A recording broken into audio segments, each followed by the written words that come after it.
knock off a few things. So that's order 6:05 and 6:06. And I need a motion to accept the minutes from 8:07. So moved. Second. Second. Okay. Yeah, looks okay to me. What do I say? Next meeting will be the 2nd at 6 p.m. Oh, so we changed this to 6 to help We did. out Al. Anybody want to go back to 5? I thought I don't care, doesn't matter to me. I mean, Oh, wait a second. No, 6 doesn't work for Al. That was later for that Al. was worse. Went to 5 for Al. 5 for Al. Oh, so I mean, as it gets dark early, I don't care if we started. leave it at 6. Leave it at 6. Okay. I don't know if you want to call it other correspondence or not, but there was a hardship letter sent in with reference to the Big Ram LLC and the angled walkway leading from the proposed dock to the existing stairwell from Costello Marine. So we still have to do the briefing. But Bo's got some family issues he's tending to, briefing by the chairman.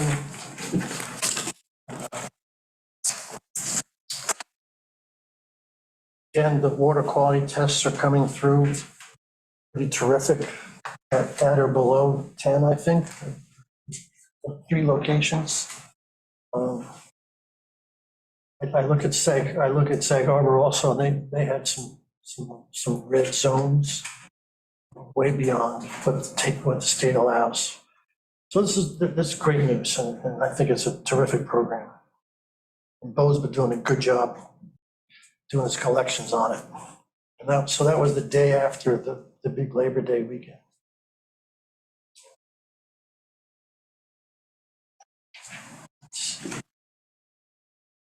That's all I've got. Something easy here. Let's go to the new ethics code. Oh, I think we've been over this already. There's a new chapter in the town code.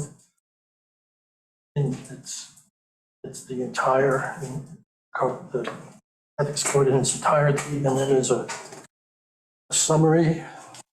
We've gotten, Christina sent all that out, right, Christina?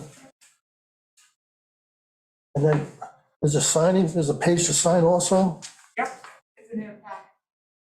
and I thought I handed mine in. Do you have any record of that? Oh, yeah. Maybe I should just do it again. It's in the packet.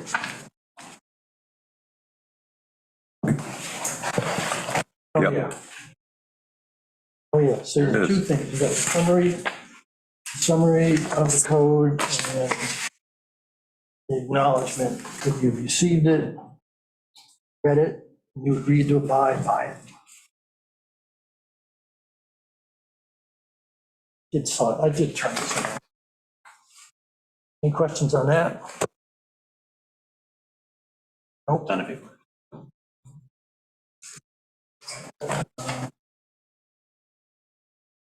I'm gonna bounce around here. West Neck Harbor congestion.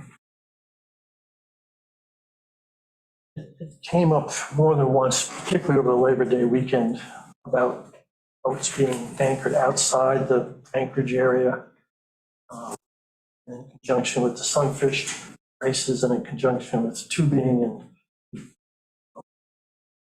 that it was rather chaotic was one description. I think when Bo comes back, go over with him how the Bay Constables are handling that. Maybe they need to, I don't know if they have an extra person, an extra boat, or if they're even utilizing all 3 boats. I think there's 3 boats, right? We have 3 votes, yeah. 3 boats. maybe they need to do a Sunday afternoon patrol. I mean, they're there. Extra guy. They're there on Sunday. I mean, they're sitting like at the entrance to West Neck. Mhm. And they Initially, seem to, I don't know, I mean, they seem to be keeping an eye on, I guess that's what they're looking at. But we had talked in the past that perhaps, during the time of the Monathic Yacht Club races, perhaps to limit tubing in the area, just send them up to West Neck Bay or someplace or outside. I mean, that was discussed. I don't know how you do that. How could you do it? Yeah. Guess you could just say, you stop tubing in here well as, from 2 to 4 o'clock in the afternoon. Yeah. There's one comment I want to make, and I've mentioned this to a few people here, is that the original boundaries that were set up, I don't know how many decades ago, are still on the government charts. And those For the boundaries anchorage, you mean? of the anchorages, yeah. So in Cockles Harbor, it goes from the mouth to Taylor's Island, everything south of that line. And in West Neck, it's from the mouth all the way up to one of the landings. And so that might be throwing some people off when they look their electronic chart. There's this huge anchorage, So I think our harbor patrol should be able to get together with the Coast Guard, get them to plot that on the chart according to where we're putting the buoys. It's a minor thing, but there's no reason not to do it. I mean, but there's certainly enough buoys there for any layman to understand where the anchorage is. And also in response to, why do we have these at all? The town cut that area, and it was more than 50% in half. So we have gone through a consolidation process. It was probably 15 years ago. So it's not something we've ignored and we're just giving away as a town. It was examined, it was decided to reduce it, condense it. That's what we have. That's all for that. So the boat gets back.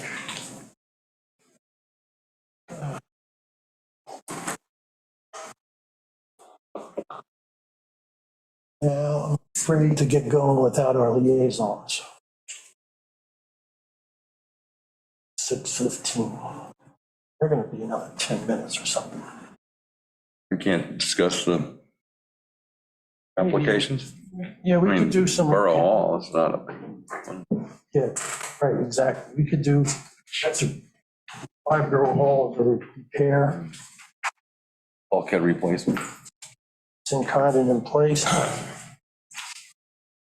New decking. New float. Or floats, 2 floats. Yeah, it's under, so you want to do the 200. Same dimensions, Everything is changing. no expansion. It's just, he was just trying to take the high road, and it was gonna go $10,000 in it. Yeah. That's nice. One question, Jeff. Are there, just on the drawings here, indicate steps on the one side, are there steps on both sides, or? But it was just replacing, I don't remember, but just replacing whatever's there. There was no way to walk down that. Okay, it's not welcome. Yeah, it's not walkable. Wash. Yeah, really, it's a machine. It doesn't have proper setback, but it's grandfathered. Right. Yep, it is the whole enchilada. Survey, bottom survey and everything for decking. Discussion, I don't see any. so I'm good. James, I'm okay with it. Matt, Agreed. Mark, Bill, Good. welcome back. Thank you. Back. I'll backpedal a little bit now that just came up. Paul wanted me to mention that Peter Veelbig is retiring. Maybe he has already. I think he's been gone for a while. No, it would be recently. He was on the force for 17 years. Did a fantastic job. But welcome back, Al. He was in uniform just recently, so. Was he? Because he goes out like Wednesday afternoon or something like that. When is that official? Do you know? It's It is? He's done? Okay, Bed. Hockton. Let's do Hockton bulkhead.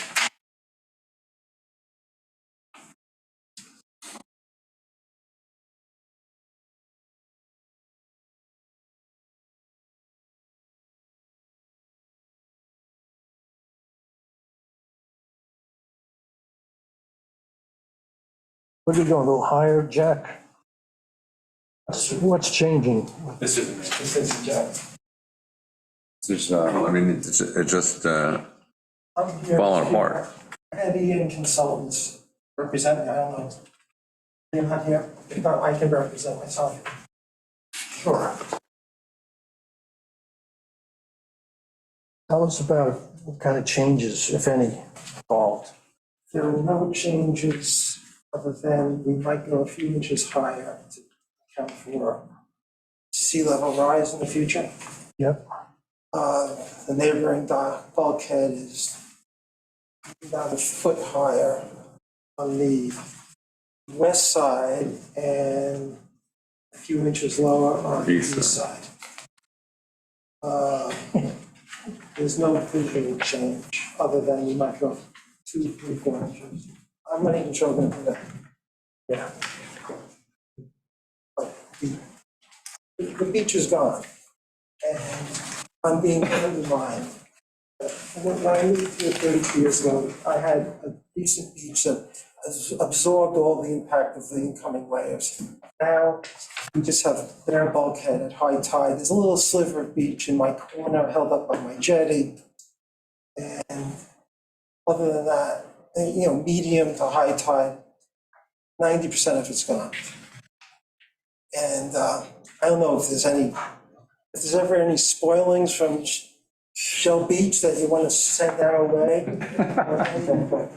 Other ideas, I asked the town, they said they were going to send the engineer to maybe throw some thoughts out. I never got any follow through on that. But I'm really close to being undermined, especially on the western portion of my bulkhead. Any older bulkhead there, same problem. Yeah, every winter I come back and have to bring, 50 sandbags that I lug and, do one of these and try to fill in the holes, make it safe. So I just, On the yard On the side. yard side. yeah. It's leaking. That's usually a sign that you do. Yeah, and it's been due. I have to do it. Otherwise, myself and my neighbors will. Is there any reason why you only asked for 6 inches higher? Quite frankly, my wife doesn't want to go up anything because she's afraid that we won't have the same perspective we want. I'm trying to talk her into 4 inches, but she's giving me a lot of feedback, pushback on that. She likes to look and see right down there. And she thinks that's going to alter things. What some people have done is put boulders out. It's, I think, a very expensive process, but it breaks up the energy so it doesn't automatically pull away from the bottom of the I've bulkhead. watched this, every grain of sand on that beach for 32 years. There's a tipping point. When those waves start hitting the bulkhead every storm, every day, and start kicking it out, it's like it's a point of no return. So it's like, I don't know, maybe God will grace us with a crazy storm that's pushing. In the winter, we used to get a lot of sand. My jetty used to catch a lot of it. So in the winter, I used to have to play volleyball in front of my house, even 5, 6 years ago. Now, there's, they get a little bit, but that's why that wave action in the winter, which pushes my way in the winter, I used to accumulate quite a bit of sand from that onshore wind action. And then to the west, I believe in the summer, when the prevailing is that way,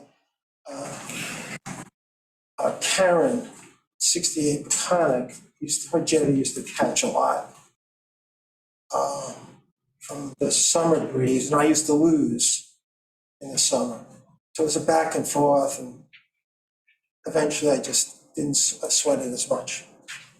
Is the bulkhead going deeper? I don't know how, I'm putting it I would pretty say deep. probably. So I'm not sure how deep, it's going deeper than, yeah, I assume so, because I can almost go underneath the far end, I'm almost under mine. So, I'm going 20 feet down, 20 feet foot sections. okay. And, 20-foot pile. longer, I think that was what I was told to put in. 12 to 20 feet. So nothing's changing it. And I also was told that the flat bulkhead reflects more wave action. So maybe this will help. Maybe having the, Yeah. that thing. I don't know, but it's certainly dramatic, the difference in the beach, how it changes. We stick out on, the beach shoreline bends out there. I stick out a little. That's why I have 200 degree views. Because I kind of like, and the shoreline kind of bends back a little. So I'm at like that inflection point where if my jetty wasn't there, I believe everything to the east would be ripped out as well. Can you zoom out a little bit, Christina? Just to give us a better perspective. Okay, And it's kind of shallow offshore. So I have a sailboat, a pretty deep draft. And there's a lot of, it's not that deep, it like kind of goes, the bottom is only, 6-10 feet. Well, I can't go in, I have to go around that green buoy way offshore. Because yeah. there's a lot of sand material right there. I don't know that anybody could definitively explain why your situation is different from the surrounding situations, but it is what it is, It is what it is. and you gotta fix it. I'm good. All right. Questions or more discussion? I'm good. James? I'm good with it. Matt? Good. Mark? Yes, he said Okay. yes. Bill? Good. I'm good. Al?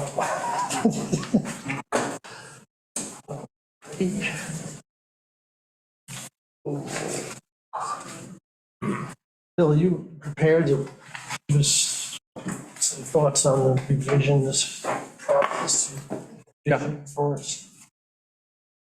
So basically, everybody was given a copy of chapter 53 in your packet. So, and that's just to make it easier to read through it and mark it up with any thoughts that you have with an eye toward any errors that you see, any obvious errors, deletions, or make notes with additions that you think we should be considering. There are some pretty obvious things. I have been spending a lot of time on definitions so far. But as you read through it, there's a lot of issues just regarding gender that need to be corrected. And the use of the same term or different terms for the same item. So just a lot of cleanup. So I'd like to clean up this current chapter before we move on and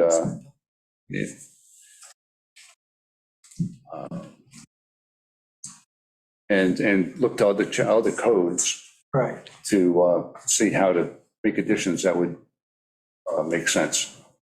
This one. As far as the shoreline aspect of it, Matt did a great markup. Did you guys all see it? Pass that around. I sent it to John. Oh, it's just two of us got it? I didn't know that we'd have a discussion about it. So I'm happy to send it around as well. Well, he'll pass it around that identifies the nature of each lot, each dock location, where there is a dock, where there isn't a dock, around the entire island, and whether it's currently a dock, and whether it's commercial property or institutional property or residential property. And that, I think, would be a great starting point for breaking up into groups like we did when we took a look at the landings. Get a couple of people in each area to go and identify the aspects of each one of those locations as far as, depth, any obstacles, obstructions, or anything like that.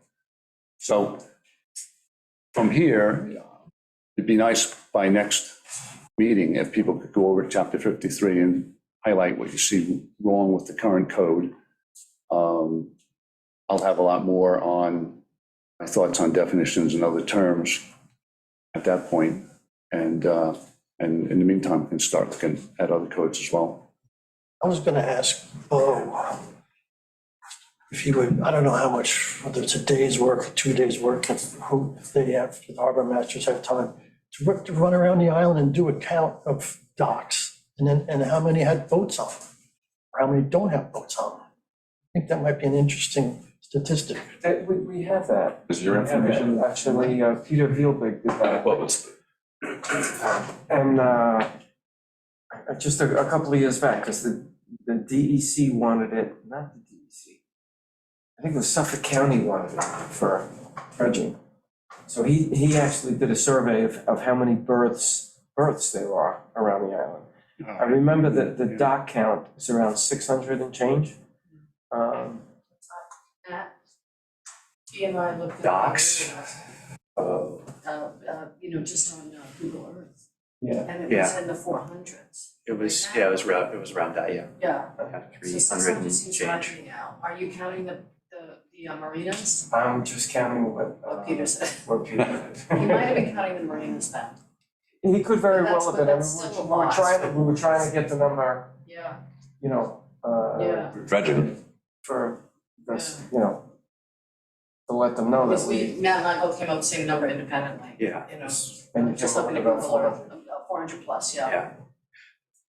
What I looked at, and I'll send it around, and I'm sorry I didn't send it out to everybody in the group. It's wintertime, Google Earth, so it shows winter, so it's not necessarily what's happening in summer when docks are out there and boats are on docks or not. So it's that view wouldn't isn't that fun, like figuring out who's got a boat on dock. And again, it's me looking at it. I just went and looked around, so I'm sure I missed a couple or attributed it to the incorrect lot in a couple of places. And I tried to identify that where it was dubious. And then some of the I guess out in the out of the creek where it's sort of like there's dock all along. I didn't really know how to account for that, so I said marked it up. But yeah, there was something around 300 to 400 and change docks that I sort of found. So before I ask Bo to do this count, is this something you guys would be interested in knowing? How many boats? It'd also be helpful to figure out what that previous review was, and so we're not we can figure out what's. I thought it would be a target, but Yeah, people have already started to haul, right? yeah.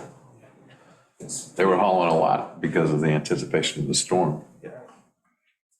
Peter's count was 659 of docks, slips, and berths. So that's everything. That's Okay. different, yeah. Yes. Okay. And BJ, you had come up with a count of potentially 400 additional. No, I think my potential, is that right? Yes, okay, for the comp plan, yeah. Yeah. Did you guys all know that it's on an available comp plan? Yes. Yeah, okay, good. But anyway, yes. You mean the potential? Yeah, the potential, meaning that there are thus and such many vacant properties that are waterfront, and thus and such properties that already have structures, houses, but don't have docks yet, and then the final thing is the possible subdivision of properties that are waterfront that, so I think I threw all that in there, it's kind of a mishmash of us too. And give me 10% either way, in terms of error, possible error. So these are, to me, just to give you an idea of what's left, what could be left. It's a lot. Yeah, education. It's a lot that could still be built. And there's different ways to control that. That's what will be discussed. Don't get into that tonight. If you don't mind. One question, Bill, how do you want us to share, or how do you expect, propose we share these sort of reviews? I mean, Well, I think when we come in with the code, we'll just have a discussion, I would say a discussion next week. I asked Christina about her thoughts about how to put this on. We did this before with chapter 53 when we had Stefano going through changes. And it got pretty messy after a while, people putting in their verbiage. And you and I were doing red, I was doing green. We had it was just getting, so, yeah, trying to come up with a clean way of doing that. If you've got any ideas, it'd be great. Yeah. Do you envision teaming up again and sort of taking various quadrants of the island? I think so. I think that, and then each team bring it back here and then we can discuss it as a group, as opposed to one, just setting up a subcommittee of 4 people or 2 people to go out and look at every site and then report back. This way we all have collect the data and bring it in, share it. Share the light. I don't know anything about GIS. That shows the property. Properties, yes. So that adds another item of interest to I it. think shows docs too. Yeah. How do you get into that? Just go on the town website, you can go on, street maps or something like that, it's called. True. in street maps. Main Street maps, yeah. Yeah. All right. So by the next meeting, you want us to go through Chapter 50. chapter and Mark it up, whatever tidy you see. up the existing situation. But the bigger picture, ultimately, there's a much bigger picture. Yeah. But I just want to get that document Yes. kind of cleaned up before we start Yes. adding or deleting. I've got a short list of things we want to add, to address, lifts, Yep. chalking, splash boards, a lot of things that aren't covered. Heights. Heights, Heights. pier line, we talked about. Yep. Setbacks. Good. It's going to be a challenge, interesting challenge, but well deserved. Okay, so I check that off. New business tonight. Whole business. Big Ram LLC dock application. I think where we left off, Jack, looking for stakes. You put some out, you put one out at the end of the dock and one on shore, showing the beginning of the dock. John, it was the opinion of the ethics committee that I recuse myself from this. If all in agreement, I will. Okay.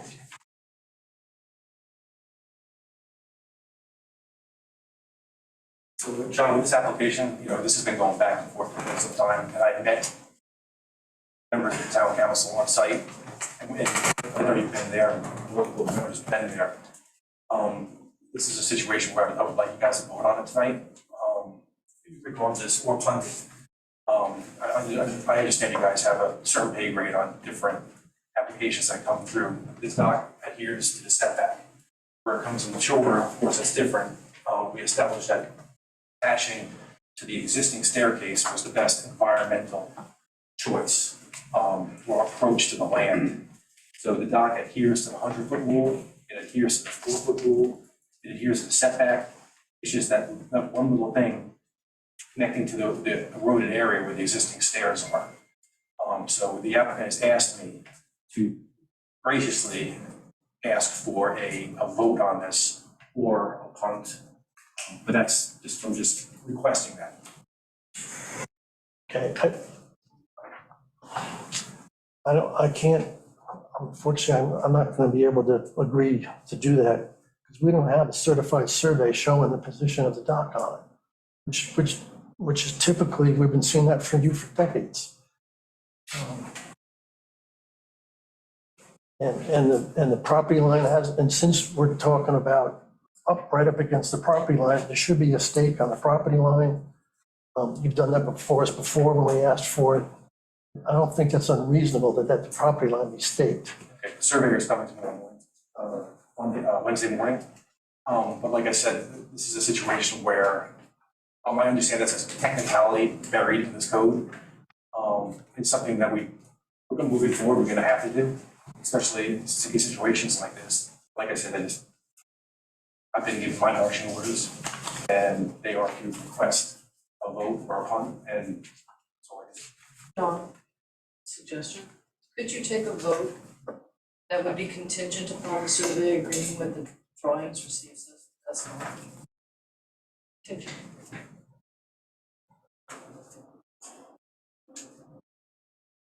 And the staking of the property line and the high water mark.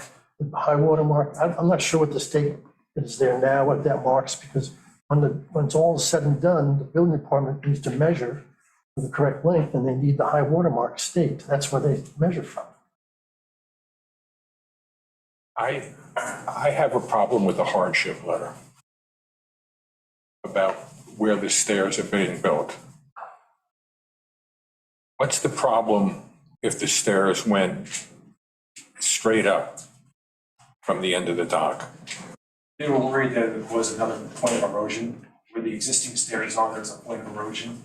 And that was the reason not to make another area where there could be erosion. Are you familiar with the stairs on Big Ram facing north? There are 6 or 7 houses, and I'd like to distribute pictures. I only have one set. I don't know if you built that, so you built them. You have stairs that you built without asking for hardship, I believe, that go up almost 100 feet up bluffs. And they're complex stairs. There never was a hardship. Never was an environmental issue. And you and others were happy to put the stairs right up. Most of those are in-kind replacements. What? On Big Ram. I'm just trying to think of which ones that I've done of those in original construction. I believe, I want to say all of them were in-kind replacement. I'm quite sure they all weren't. And that's what they're looking to do here. I'm not, but if you take a look at the level of complexity and the height that those are, what is the level from the end of, what's the elevation from the end of the dock to the land if you went straight up? How many feet are you going? Do you have a survey that show us that? I would say 15 feet, 20 feet. Well, In vertical elevation, I can look at you have these going up almost 100 feet. Right, like, well, my point's the opposite of yours, is that those are in-kind replacements, not to make another. I don't think they all were in-kind replacements. I would say the lion's share of them were. But those houses out there are very old. Even if the lion's share were, all of them aren't. And they're works of art. They're really done beautifully. But they went up and didn't ask for a variance. It didn't need a setback. So Mark, the point being that it would be, you're saying it would be easy to put in another set of stairs here? Jack never had a problem doing it before, is what I'm saying. I don't think it would be easy. I think just stabilizing the bluff around it would be pretty challenging. Not impossible, nothing's impossible, but it'd be pretty And challenging. if you go to North Haven, you have them on the North Haven bluff, which are all over the place there. And if you go to East Hampton, they're on the bluff over there in between Cedar Point and 3 Mile Harbor. You have a number of stairs going up there too, which perhaps you were involved in, or perhaps you weren't. Like I said, my point is that, I mean, I built a lot of stairs, and if we can use an existing footprint, we use the existing. Right. So we're gonna disturb the area of the stairs. We're gonna disturb the area. So that's, Right, this is the second one, right. met down there with the town engineer, BJ, Jen, I believe you might have been there, John. And it was felt that the existing location of the stairs was the best. Everybody was there except Alex and Middleton and Right. there was nothing. So I think everybody else in the committee, someone's part of the 7 members were present. That was for the first visit. Exactly. I'm sorry. Could you please put this as part of the official record of the meeting? I don't know how to do that. You say so? I've got a dilemma. I understand the logic of reusing those stairs. This will be the first time in my memory that we've granted relief to the setback. In fact, we held his feet to the fire. The dock that was just built in Daring Harbor, right by Second Bridge. What was the name of that fellow? Slaughterback, yeah. There was a big rock there. He just wanted some relief from the setback requirements so they could clear the rock. And we just said, no, that's sacred. You can't go into that setback area. And you'll have to come up with some other solution. And they did. They came up with this chalking thing. And that, I bet that dragged that for about a year until the solution arrived that didn't intrude on the setback. So this would be the first time. I didn't get a response from the town attorney. I'm concerned about what kind of precedent this will set going forward. We grant relief from the setback. Because this is, I understand that this ramp, and I guess the steps would also, but at least the ramp is part of the dock. So then it's subject to setback. That's my dilemma. That's my personal dilemma. Is the purpose of the setback to allow for the neighboring boats and for your own boat to be able to get in and out? It's got nothing to do with the walkway to it. It's the docking facility is the reason for the setback. It's just like you could have a driveway right up at the edge of your property. Why can't you have a walkway right up at the edge of your property? Because there's a code, and this is a very propitious time, because I think about a week ago, the town lost an Article 78, and it was based on precedents that the town had given in building houses over 6,000 square feet. And the whole case was built on precedents. And now we're creating a new precedent, which we never had before. We've never, ever granted, to the best of my knowledge, a variance on a hardship on a setback. And if we do it, we're opening the door, as might happen with other docks that were built on Peconic. That one episode of a variance for a hardship opens the door to the next person and the next person and the next person. And the fact that you can easily, as you have done numerous times, build wonderful stairs, and if you'd like to look at the pictures, Jack has them, but I'm sure you know what they look like. I don't see where this is an irreparable hardship. This is a layup for you to put the stairs right up that 15, 20-foot bluff when you've put it up 100-foot bluffs. Yeah. So why create a bad situation for the town? And I'm also, thank you, Mark, well put. I'm also trying to wrap my head around the height. It's a lot taller than docks that are surrounding. We're 5.5 above being low. The dock's generally like 3 feet above mean high, generally speaking. Above mean high. What, I don't understand the necessity for that.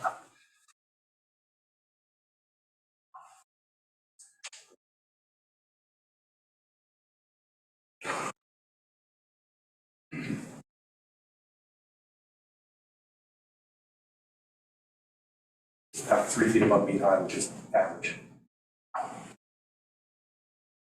Dave, we did one of our site inspections, there was a moon high tide and the water was up to the bottom of the stringer on the existing dock. So you wouldn't even get your feet wet till you had an extra 7 inches. Added on to that moon high tide. It's pretty extreme high tide. Is there a special reason for that height to be like, you say it's not? Yeah, no, I'm saying that we base it on high tides. It's about 3 feet on my order, average, which is very low, 2.5 to 3 feet.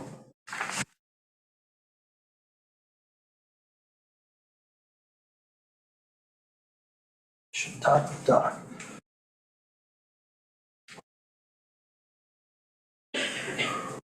You want page 6 and 10? Yep.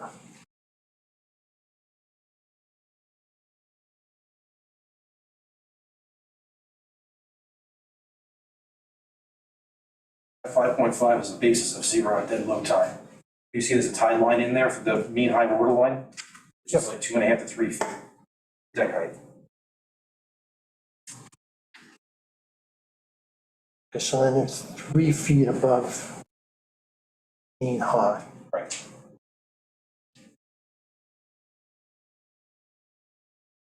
Just think like, great. I think that's hot, that's still a lot higher than the surrounding docks. I'm sure it is. And what's higher than the dock adjacent, and that dock is gonna come up.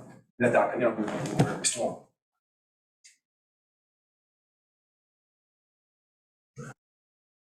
Basically, the right-of-way dock is too low. And when we deal with that, we'll deal with that. 2.5 to 3 feet above mean high tide is industry standard. This is 3 feet above mean high tide. Right, so 2.5 to 3 feet. Establishing exactly what high tide is. And yeah, basically 3 feet. Can I make a recommendation here? Because this could go on forever, and it's gone on for months and months and months and months. When we all went out there, what I heard in my own 2 years, a number of you say, can't wait to put this behind us. In fairness to the applicant, we go out there, we come back and we're looking at one thing, we're looking at mean high tide, and everybody kind of went in there, and I take my hat off to you, John, everybody got in the water there and did your homework and got wet and did a nice job, and but I heard distinctly, God bless you, I heard you say, and several other people say, I can't, we need to put this behind us.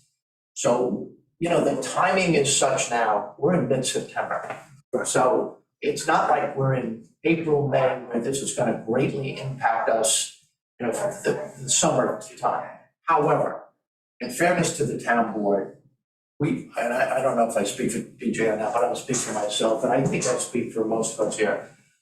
We have been going over this thing over and over and over again. Whatever the recommendations that you decide to come up with tonight, put them in writing, give them to Mr. Costello, let him go back to his client. They're either gonna adhere to it or they're not, then you're gonna take a vote on it. But I would like to clearly articulate, rather than wait month after month, we satisfy one need, and then we come back with something else and something else. in fairness to them, let's put all the needs and all the things that we are demanding by this application, put it on the table, get it agreed to, and then let's move on. In all, That's my in all due respect, and I'm one of the ones who said, let's put it behind us. That's true. But we all agreed that we can't put it behind us until we have the documentation, whether it's the survey, whether it justifies the site plan, and we don't know what these things are going to turn up. And I agree with you, and I agree with you, but I just want, let's put it in writing tonight to this gentleman right here, exactly number 1, 2, and 3, whatever the stipulations are, get it done, and let's vote on this damn thing next week, next month. Let's not keep spreading this out. So can you, Month after month after month after month. it's not going to affect the dock going in December. We have a whole month for Jack to get the documents in. And do we have the extinguishment of the easement? That's not for you. That's not. We've said that over and over. That's I can't hear you. That's a town board issue. I understand, but now we're voting on 2 docks on 1 property without the easement. You're voting a recommendation of whether or not this dock is acceptable to this committee. The easement is gonna be dealt with at the town board level. We've said that over and over. And we're pretty clear on that. We're very clear. Can we separate out the dock from the portion that connects the sort of like the main portion of the dock to the steps? Because I think that's a primary issue, is that it gets into the setback thing. Personally, I disagree with the town attorney's interpretation of whether that's a walkway or not. And I think on the site, we all looked around and said it's a catwalk. It's built the same as the rest of the dock. Calling it a walkway doesn't make it so. But otherwise I have no particular issue with the dock in that location as a dock that goes out. Connecting it to the stairs raises all sorts of issues, I think, for this committee. Can we separate that out, vote on that? They can move forward or not as they choose. Without that, that connection, I think, is a problem. I think it does impact the setback. I think it is a catwalk. It's a substantive construction. It's not at grade. And then they could go ahead with that dock. The dock that's there doesn't have a connection up the slope. I think, that's maybe an issue for them, but it is the case that that dock was used for years from that slope, from that steps. People were going across the beach and then using that dock. It may not be the best solution for them specifically, but it would meet the code if it's just the dock going out as opposed to the connection between. Yeah, we've had a really good relationship with you, with reviewing with the applications you turn into us, as being comprehensive and following a standard lit format. That's not hasn't happened here. So I don't think it's a lot for me to ask for this committee to see a certified survey showing the dock on it, staking out the property line, staking out the high water mark. I don't think that's a lot to ask. A hardship letter you did supply, and that applies to that walkway thing. So when we're always looking at the survey, the hardship letter. If in this case where the thing is right up against the property line, the staking, you do that. It's just normal. Site plan. Well, I don't know why we want to shortcut that. I don't know what we're gaining. So page 5 of 10 doesn't do it for the overall site plan? What do you want to stamp by the surveyor? Yeah. That's what we make the site plan from, is we supply you guys with the survey and we superimpose our site plan. I think that was part of the issue with the sort of like the different discrepancies in the mean high water, was that there appeared to be two different plans. One was a survey, which indicated very high watermark. And then there was a different than the site plan, didn't actually have any associated, because typically the ones that you do supply, you do actually, they do reference a specific survey. And this one does not appear to do that, or at least that was my reading of the document, that the other ones that you do submit or have submitted, they actually specify. And this site plan did not. The only one that actually specified was was the survey, which indicated, which was did not appear to be what the rest of the site plan was based on. It seemed like there was a different survey Well, that's this was back there. this high watermark was mapped by the hydrographic surveyor. More Okay. recent than that, On the survey. that old survey. So this information on my site plan is more up to date than that. Is more up to date than the survey? Yes. My hydrographic surveyor is more up to date than the actual survey. So that's where that one is. So, I mean, he's he could, is he able to put a stamp on? I mean, that hydrographic survey, because it's not, I mean, the point is that site plan doesn't have a reference to the survey, whereas all the other ones that you've submitted in the past year. The hydrographic is stamped. You know what I'm saying? We take the survey for the site plan. Right. Take the hydrographic, then we overlay the dock on that. Right. So there is an up-to-date high water, low water mark in reference to the stamped hydrographic survey.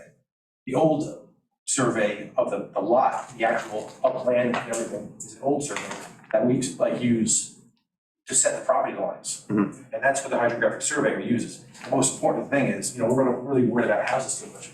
We're worried about adhering to setbacks. So I hire a hydrographic surveyor and we use the old survey, whoever did it, to superimpose the dock going on there. It's actually the information provided by a hydrographic surveyor that's used on my site plan. There's not even a monument on this survey. It's not showing a monument, so, it's pretty hard to say, yeah, this is exactly what's there. So without a monument, without a stake, who's to say where the property line is? Okay. So I mean, like BJ said before, can we move this through contingently? Because the surveyor is coming first thing Wednesday morning.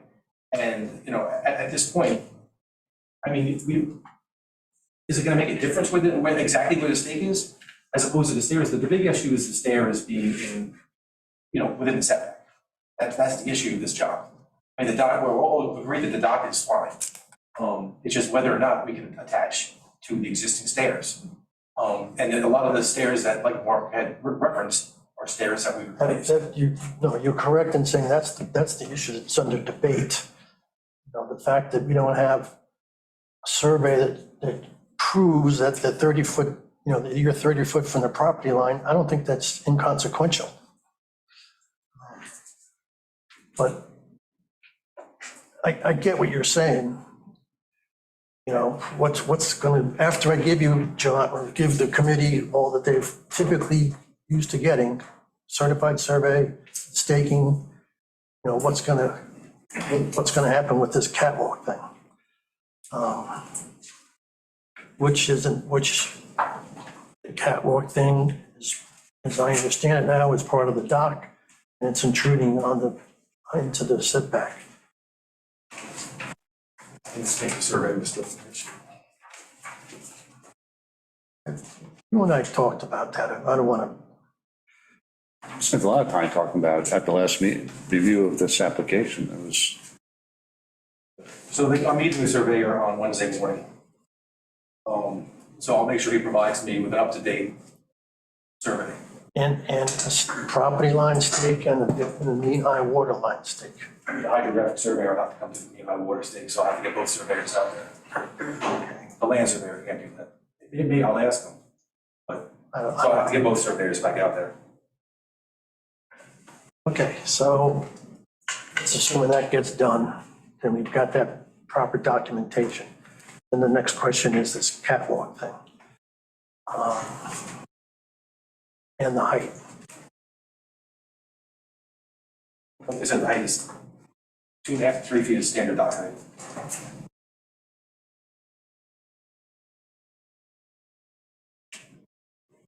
Well, which is it, 2.5 or 3? I think 3 is, I don't see the necessity for 3. To be honest with you. Except, it becomes a visual, it just makes the thing, in your face. And I don't see any other docks being built at that height. I'll check the last 12 docks that we did, and I'll check the heights. Okay. I have the plans. I think I built probably the last 10 docks, 12 docks in Shelter Island. And they were all applied for between 2.5 and 3 feet. I mean, so I can verify that too, as part of the list.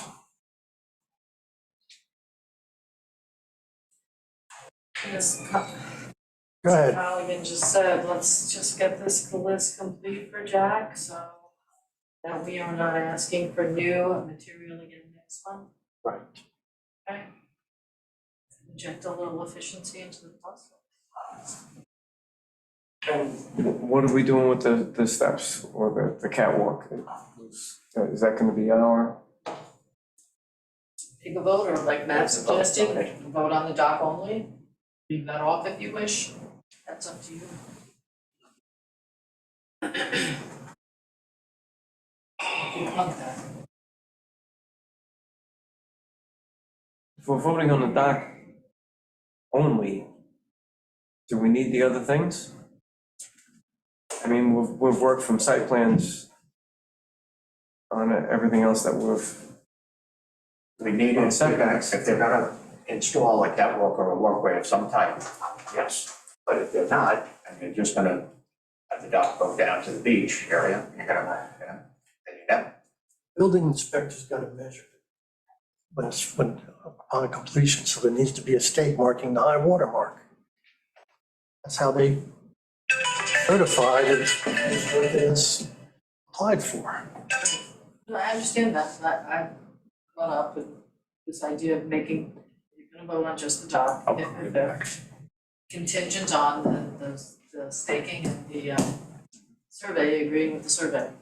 Certified survey, Yeah. showing the position of the dock. It's clearly written in the application process. From here, John, you know how many more steps we have to go through, you know, in terms of, you know, noticing a public hearing and, you know, it's still a couple of months out after it leaves you guys. Right. So just, If the I don't wanna, stair, you know, if the stairway were configured differently, or a new set of stairs were put in, would it be possible to move that dock further from the property line? Oh, well, it adheres to the 30-foot setback. The dock. You know, just, you know, one of the overlying issues with this whole thing is its proximity to the commercial property next door. And the concern about, I mean, that's been the controversy from the outset with this stock. And I think people would be more comfortable if it were further from the property line and there was some strict delineation between the two, as opposed to this catwalk, which really kind of pulls it closer to the other property. It's just, it's, I think what you're trying, one of the things you're saying is, could the dock be moved, and then you wouldn't have this intrusion into the setback. and you could, if you moved, you could put a different staircase in, not have the setback issue, and also move the dock a little further from the property line. Just, I think it would sit better with everyone involved. It's not like it's 3 weeks before Memorial Weekend and we want to get it in so it could be used for the season. Well, I mean, like I said, at the site inspection, which I've been to with many different people many different times, this is what was established as the best route to take. I mean, this is what I was told to do. So this is why this went this direction, because I was instructed to go this direction as the best option. That's like, Who decided it was the best option? I'm sorry. everybody at the site inspection. They decided that they were reusing the stairs that in its existing eroded spot be reused. And then have our new structure adhere to the setback. So we moved the dock over, we connected to the other stairs, that was what I was told to do. So I understand there's little technicalities in here with, I'm sure I have a survey in this pile of stuff, but I think we're gonna, since the stake is not there, I guess we're gonna have to move on. But like I said, we're punted to the town council.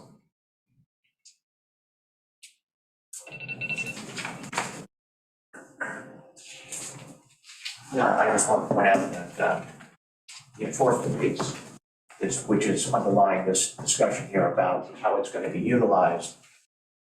Move it over 10 feet or 15 feet, it can be abused regardless of where it's put. Is it less likely to be abused, or is it more obvious to people that it is being abused if it's moved over to the middle of the property? Probably the logical answer, yeah, but still it comes down to enforcement, regardless of whether you have it right up near the property line or you have it in the middle of the property. It's gonna have to be, it is, as the town board is approving this as a private dock, not for commercial purposes whatsoever. Right. And at the day that we find out that is other than for private use, there will be big time enforcement. I beg to differ. Okay, You have a derelict dock on the causeway, which belongs to the town. Yep. Which the judge said should be removed. yes, The town said it shouldn't be used by the Rams Head Inn.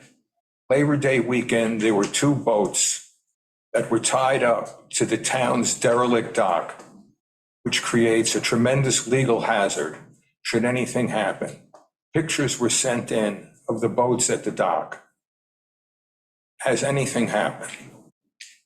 You're talking about enforcement. You put down your rules. You've got documentation that it's been abused, and it's been abused many times over the summer. And it's just ignored. The sooner this gets resolved, the sooner that dock is gone. Excuse me, That's part of the agreement. what?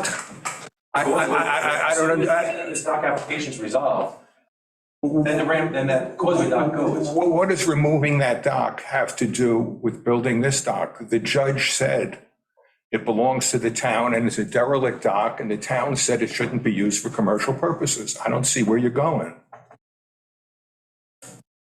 Where I left it was I said I removed the dock, and I don't know who's gonna remove the dock or when it's gonna get removed.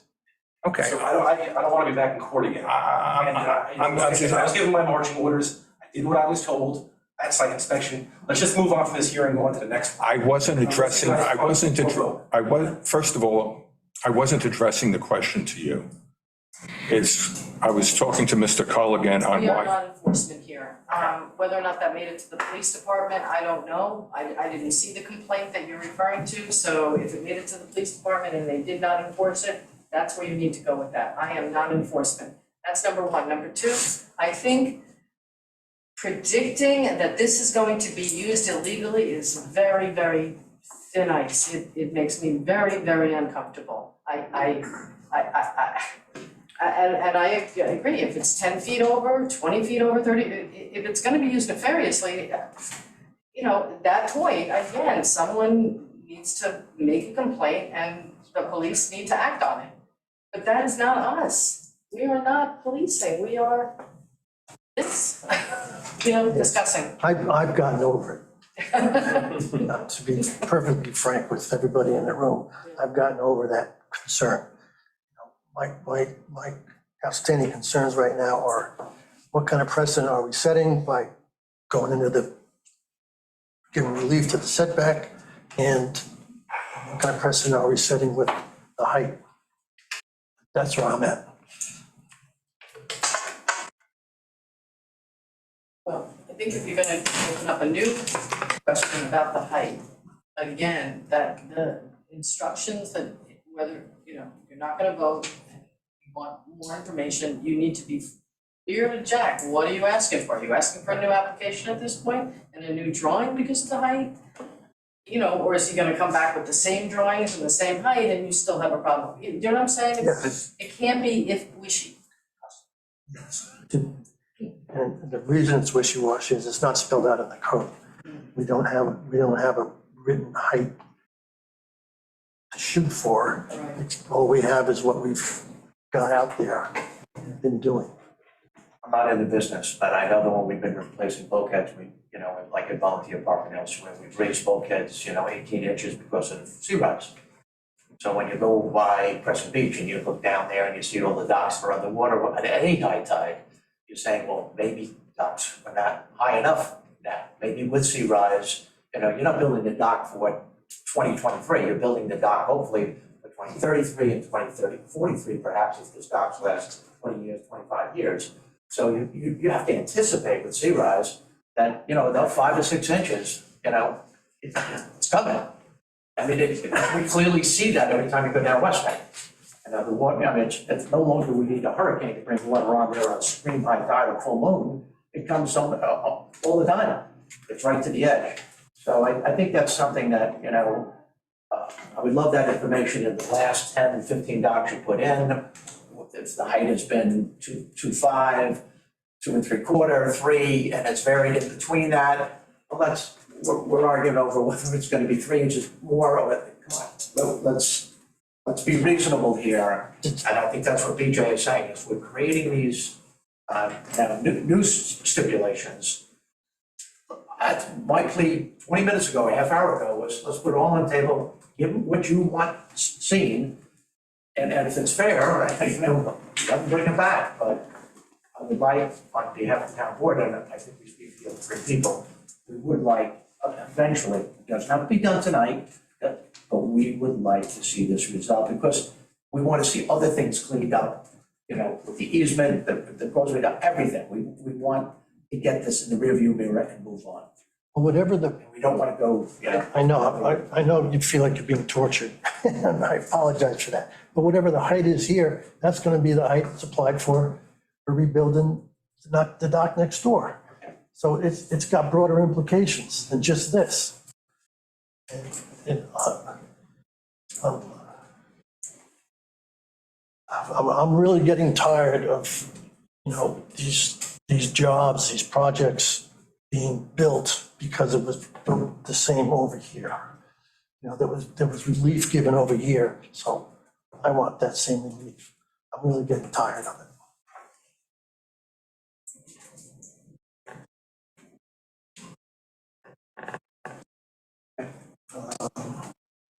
John, excuse me, this is Pam Demers. May I speak for a minute?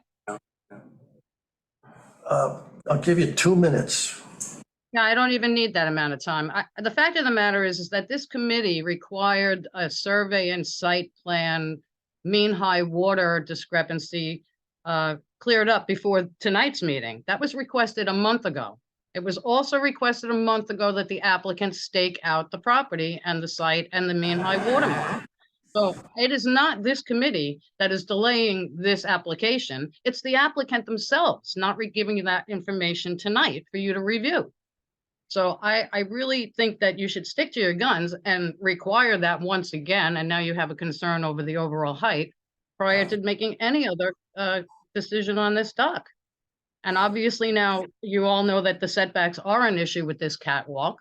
So that does require a variance. And it's up to the applicant to supply a dock that's compliant to code. And obviously with the hardship letter that was submitted, this dock does not comply to code. So if we go back 2 months in the meetings you had, you were going to deny any new dock application before you that was not compliant to code. I think this committee has been more than lenient with this applicant to supply you with the information you're requesting. And I think that you should end this discussion and move on to the next application until the information has been supplied to you as requested a month ago. Thank you. Okay, great. Thank you, Pam. Thank you for your conciseness and brevity.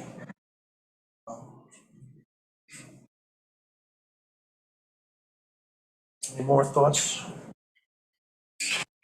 Go ahead. I think Pam put it very well.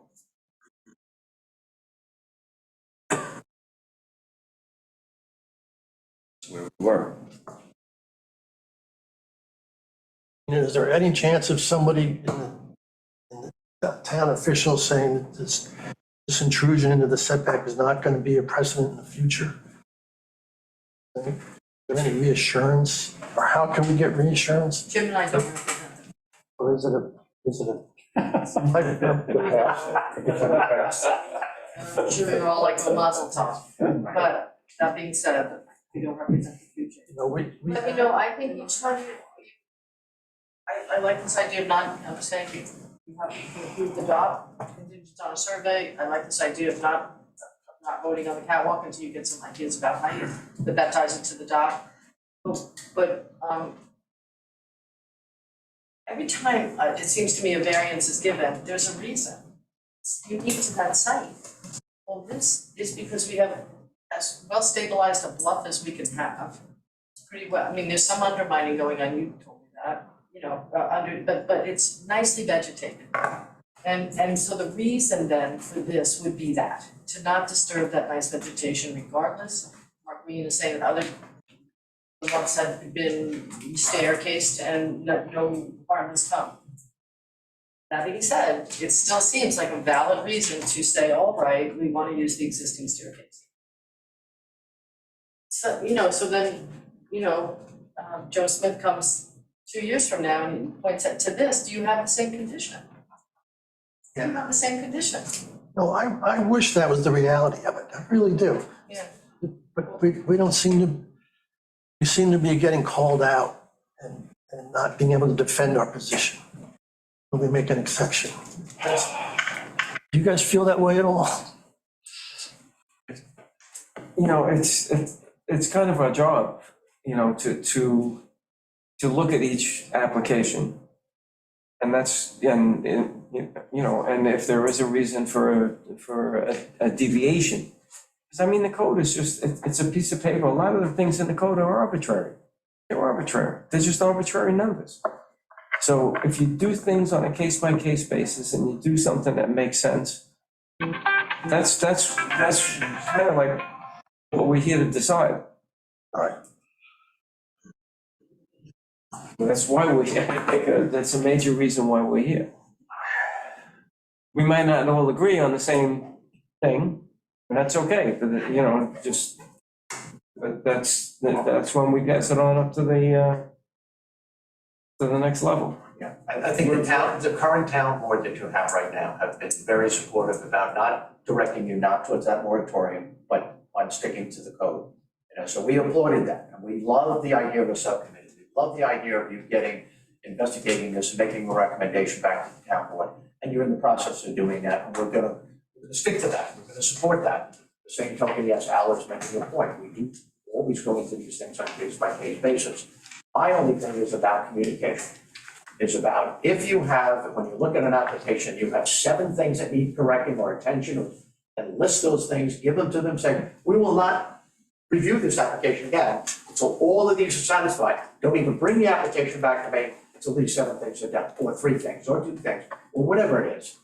But I think it's all about communication. I just don't want to see, as we keep going on, new things added.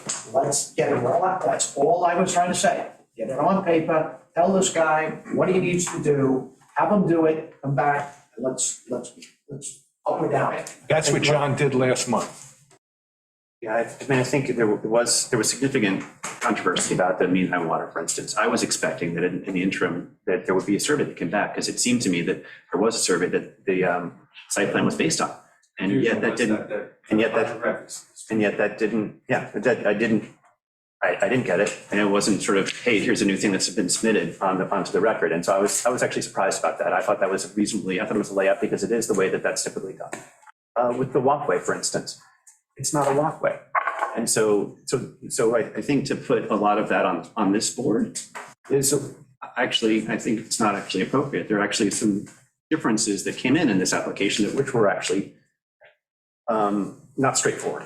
And it's and there was also that impacts the setback, which was also something that I think that Tom raised several meetings ago. And so each time we're coming up with these things, and we're discovering things in the application which weren't actually straightforward and weren't necessarily obvious when we were actually taking it in the first look.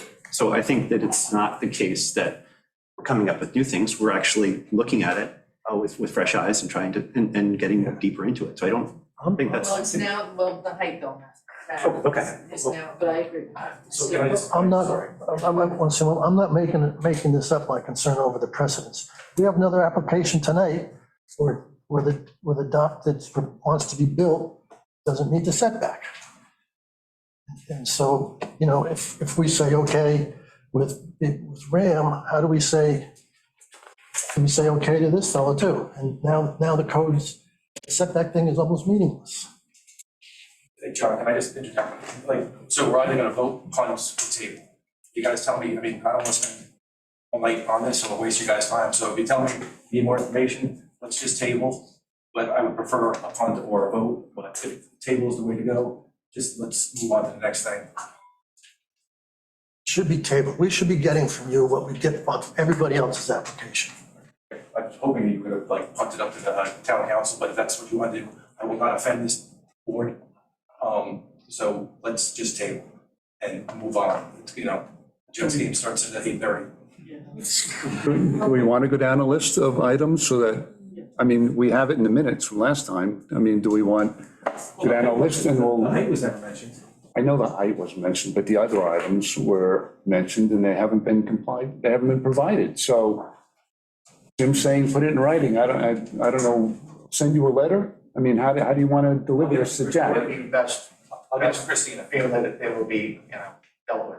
So why don't we make the list, give it to Christina, she can deliver it to Jack, he'll have his list, and that's what he has to do next time. I can write it up tomorrow and send it out, because it's not that difficult.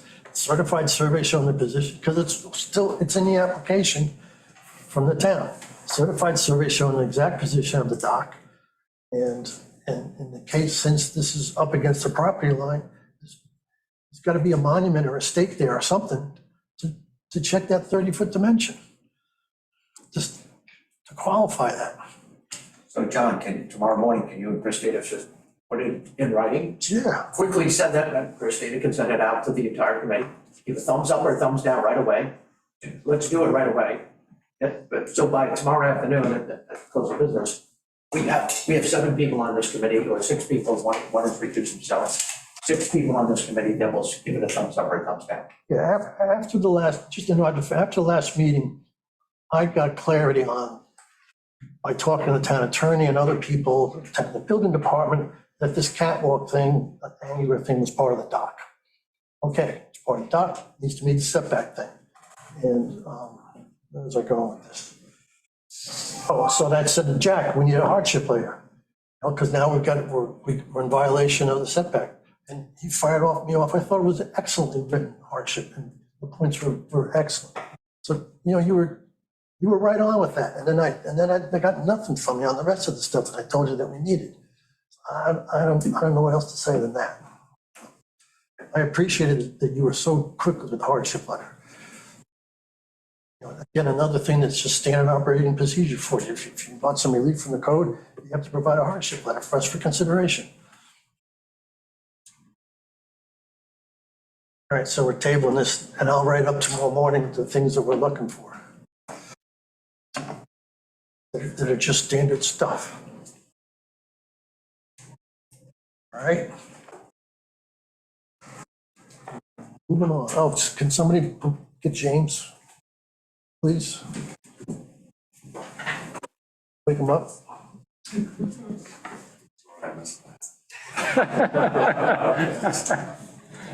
What is it?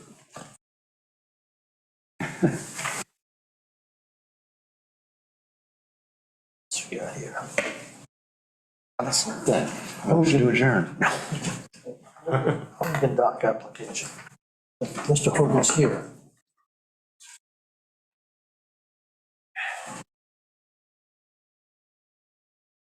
Well, we've been a number of configurations have been submitted. This is the latest one, which was to move the pilings to the west. Dolphins, keep the existing boat lift. And there was a float that was unpermitted. It was discovered. You want to retain that float. That pretty much and then plus adding additional splashboard. So, Is that just another row? It doesn't expand on the footprint of the dock. Just, So we're removing the 4 more green ore piles on the west side of the dock. We don't want any piles to secure the floating plates. We're just going to tie it in place. When there's no boat on the lift, the float will be stored on the lift. And like I said, this splashboard is just going to add a little bit more protection. Like on Nostrum, a lot of the docks have double splashboard systems. knocking that action down a little bit more. There's just another layer there. The dock is very much used a lot. And it's just to give this access point a little bit more protection. And then that float will come out when the boat is not on the lift, so that the float, majority of the year, 7 months out of the year, will be up on the lift. So it's a matter of just getting rid of the 4 big greenheart dolphins, the swarm splash pool, and then tying the float position. It's in the proper water depth, I would need some permit. So that's just, it's just whether you guys feel that removing those large dolphins, I don't think the splashboard increases any of the footprint of the dock. So I don't really think that's an issue whatsoever. It's basically taking the piling out and putting the float in.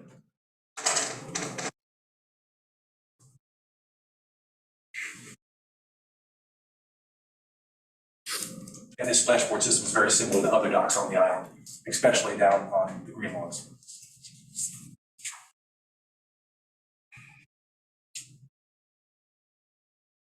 Right. You got any comments on it? Well, so the existing dock is there by virtue of variance, at least one variance that we've granted in the past. And without any application or permit or authorization, the applicant or somebody on his behalf installed an additional float. And the use of that float resulted in a boat being capsized. Now he comes back and wants to legalize or get a permit for that float, which we wouldn't have approved in the first place. I just don't see rewarding someone for going around the process and looking for an additional variance or adding to a dock that's already been built way beyond anything we would have granted. So, no, I wouldn't go with the float or the splashboards.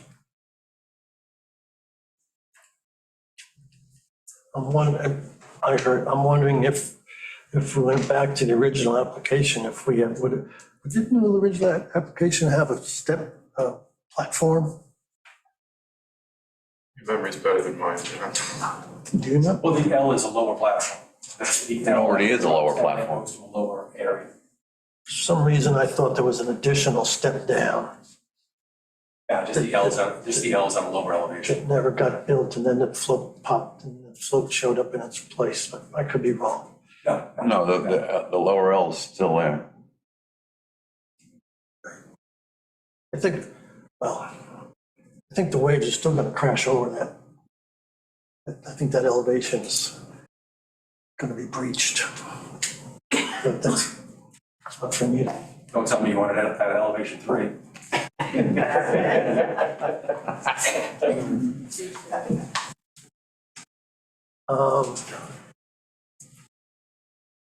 Anyhow, I was wondering if initially if we would have approved the float on the inside like that.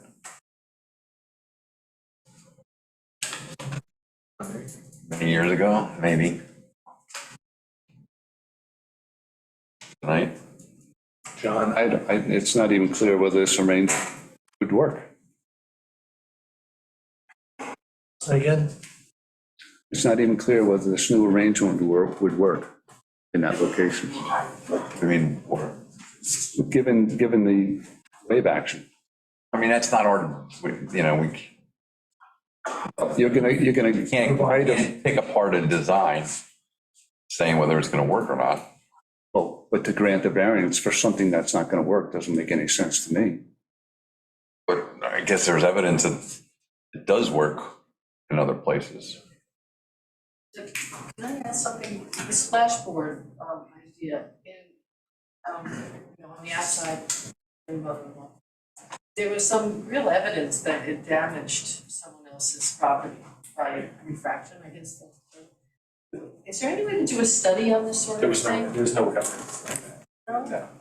And this dock already has a splashboard. This is an additional one to replicate what's done on Ocean. Okay. Which works for, many of those docks have this layered splashboard system. And we actually did one last year, Yeah. so on Shelf Island, on Ocean. You have to go full depth? We have to stay 2 feet above the ground. I know, but I'm just curious of whether, if you just went from the stringer, from the lower stringer to the upper stringer, that would be effective. It's just a curiosity question. Because basically, I think what you're talking about is storm tides protection, or maybe not. You're looking for. Just wake action. In that location, it's the prevailing wind. Yeah. You can sit by southwest, so. You know, like I said, I don't think the splashboard is really that big of a deal. I think it needs to be added, but it's just whether or not you guys can consider those 4 giant green dolphins putting the float in. That's kind of like, I think, the more of the trade-off here. Just to be clear, that the splashboards would be added on the current footprint. Yes. And that footprint is how many feet offshore does it end?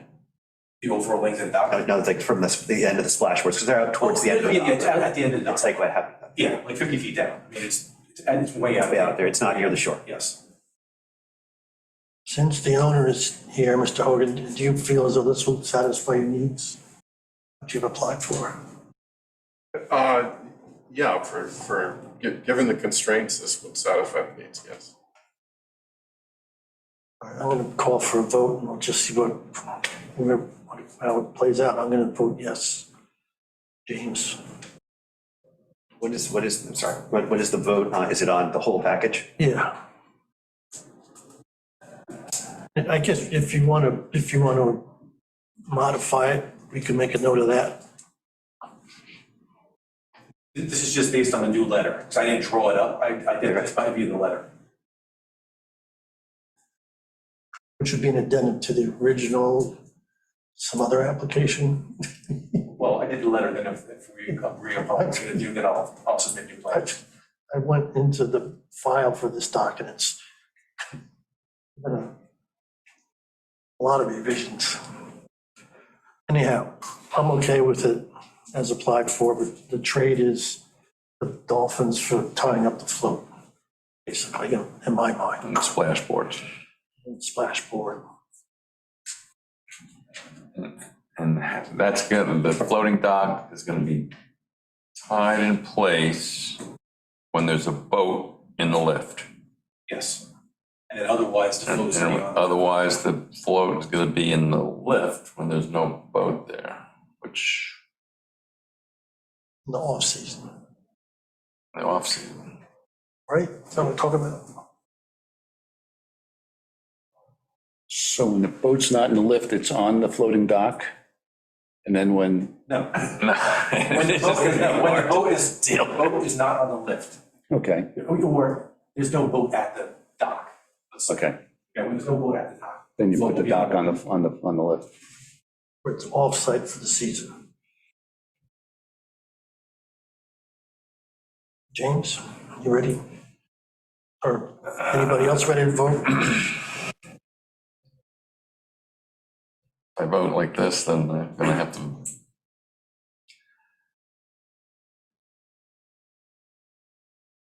You can qualify it.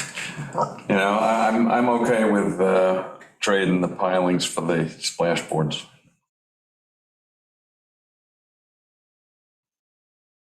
Not the float. No, well, Same as James. I'm a no on all of it. Okay, you're generous. Okay, so we got we got 4 no's on the float. How many no's on the splashboard? one no on splashboard. 1 no on the splashboard and 1 yes on the whole deal. Mark's abstaining. I don't know what happened to Mark. Mark's not here. He Did said you get that, Christina? so I don't think that's. You think so? So he made it for 1. Okay. Okay, thank you. We're just gonna table this for next month. No, I think that's the vote. That's the vote. It goes forward to the town board. That is hilarious.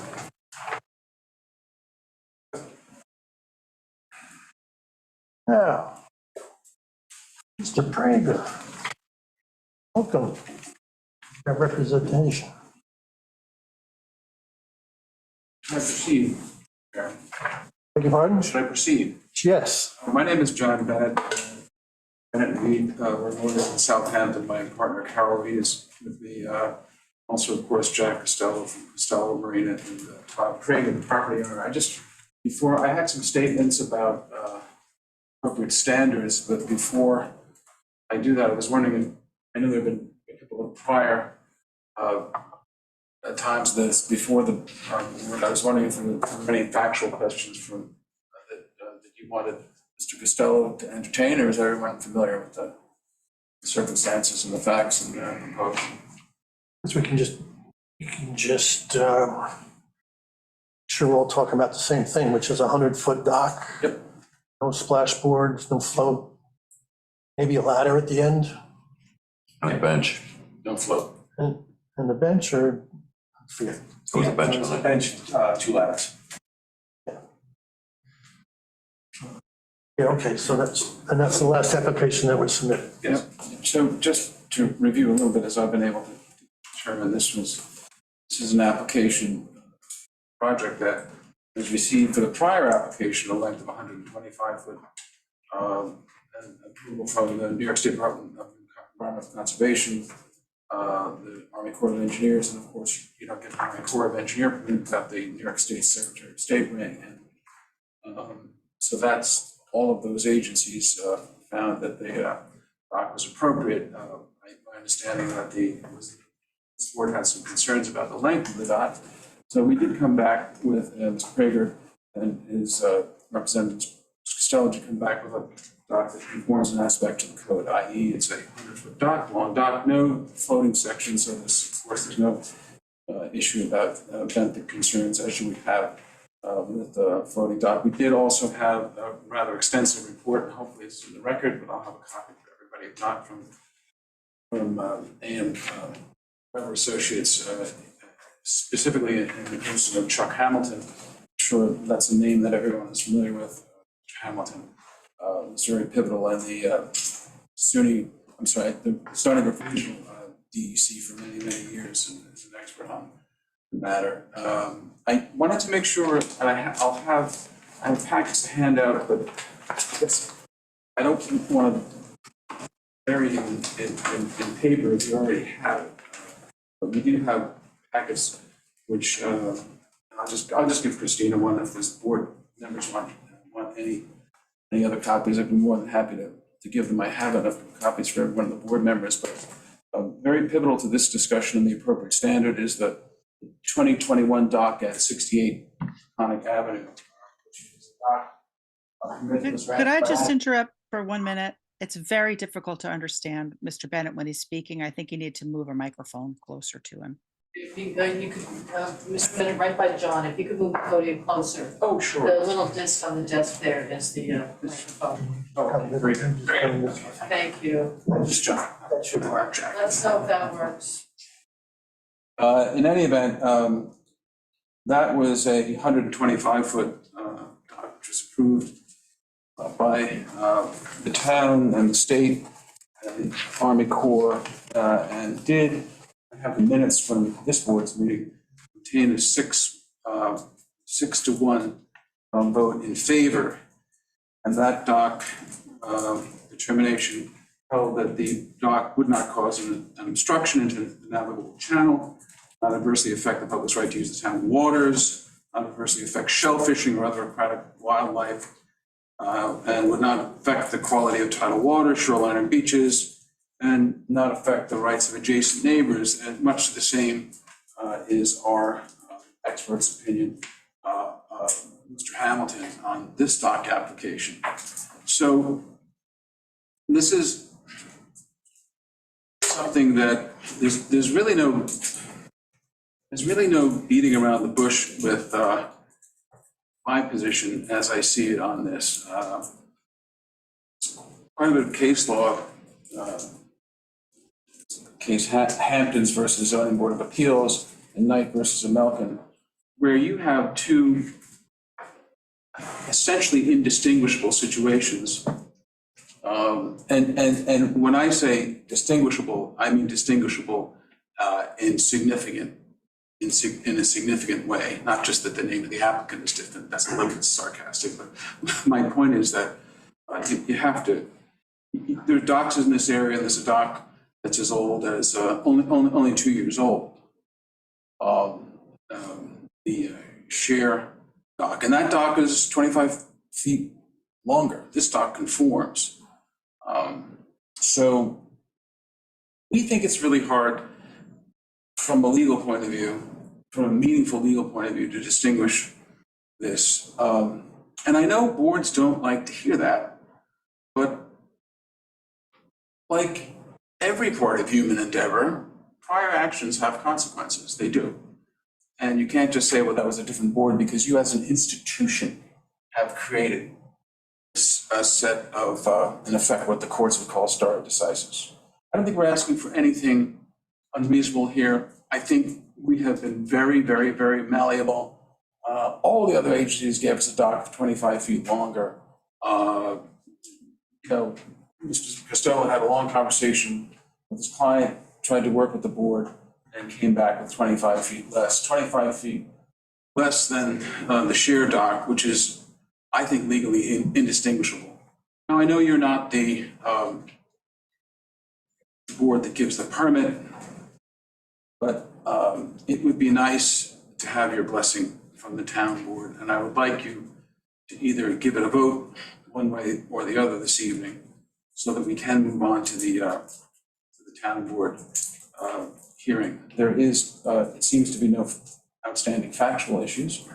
I've laid out what I think are the appropriate standards, not only from the code, which is we conform, but also body of regulations and case law that surround this type of application in this situation. So if I may respectfully ask you, unless Mr. Craig or Mr. Costello have anything else to add, for a vote one way or the other on this, so we may proceed to the town board. Before you leave the podium, could you please, as a favor to me, read again on the share dock, the rationale that the town board used to grant that permit? Oh, sure. Not affecting this, that, and the other thing. Well, All the positive. it wasn't only the town board, but it was this board in a 6-1 vote. Yeah. Will not cause an obstruction into navigable channels or interference with navigation.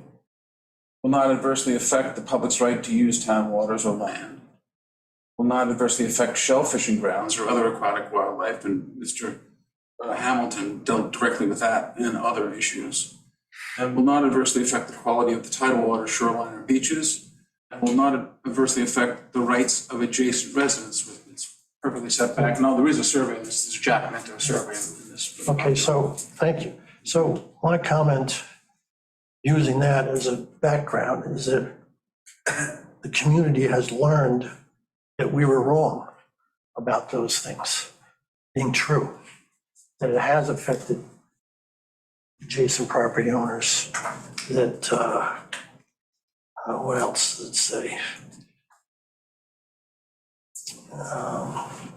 Well, it stated that it would not affect public access when this one is right next door to a public access, which is different. That's distinguishable from a share. You're wrong, sorry, let me just interrupt for 1 second, Bill. That dock, sheer dock has proven to be unusable. So we were wrong. Sorry, go ahead, Bill. Well, I didn't mean to interrupt. I was just trying to remind you what he had covered. But what we have learned is that the local conditions are not compatible with maintaining a boat in that location. That dock is a failure. The shared dock is not usable and stands as a monument to what should not be done and repeated in this area. The local currents, the wind, the wave action, and the wakes and their compounding effect against the bulkheads create a condition that is dangerous to not only the boat, but to the adjacent landowners and to, as I pointed out, what distinguishes this from Sheer is that it's right next to a public swimming area that is used by many of the local residents.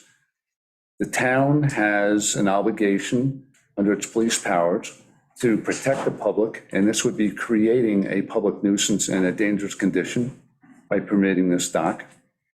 I think 5315 of the code should be invoked. People speak about riparian rights. There are numerous ways to get riparian rights, and the public in general has their own riparian rights, which would be disturbed by this dock. This would be putting the interest of one property owner against the interest of an entire community that utilizes that public swimming area. Thank you, Bill.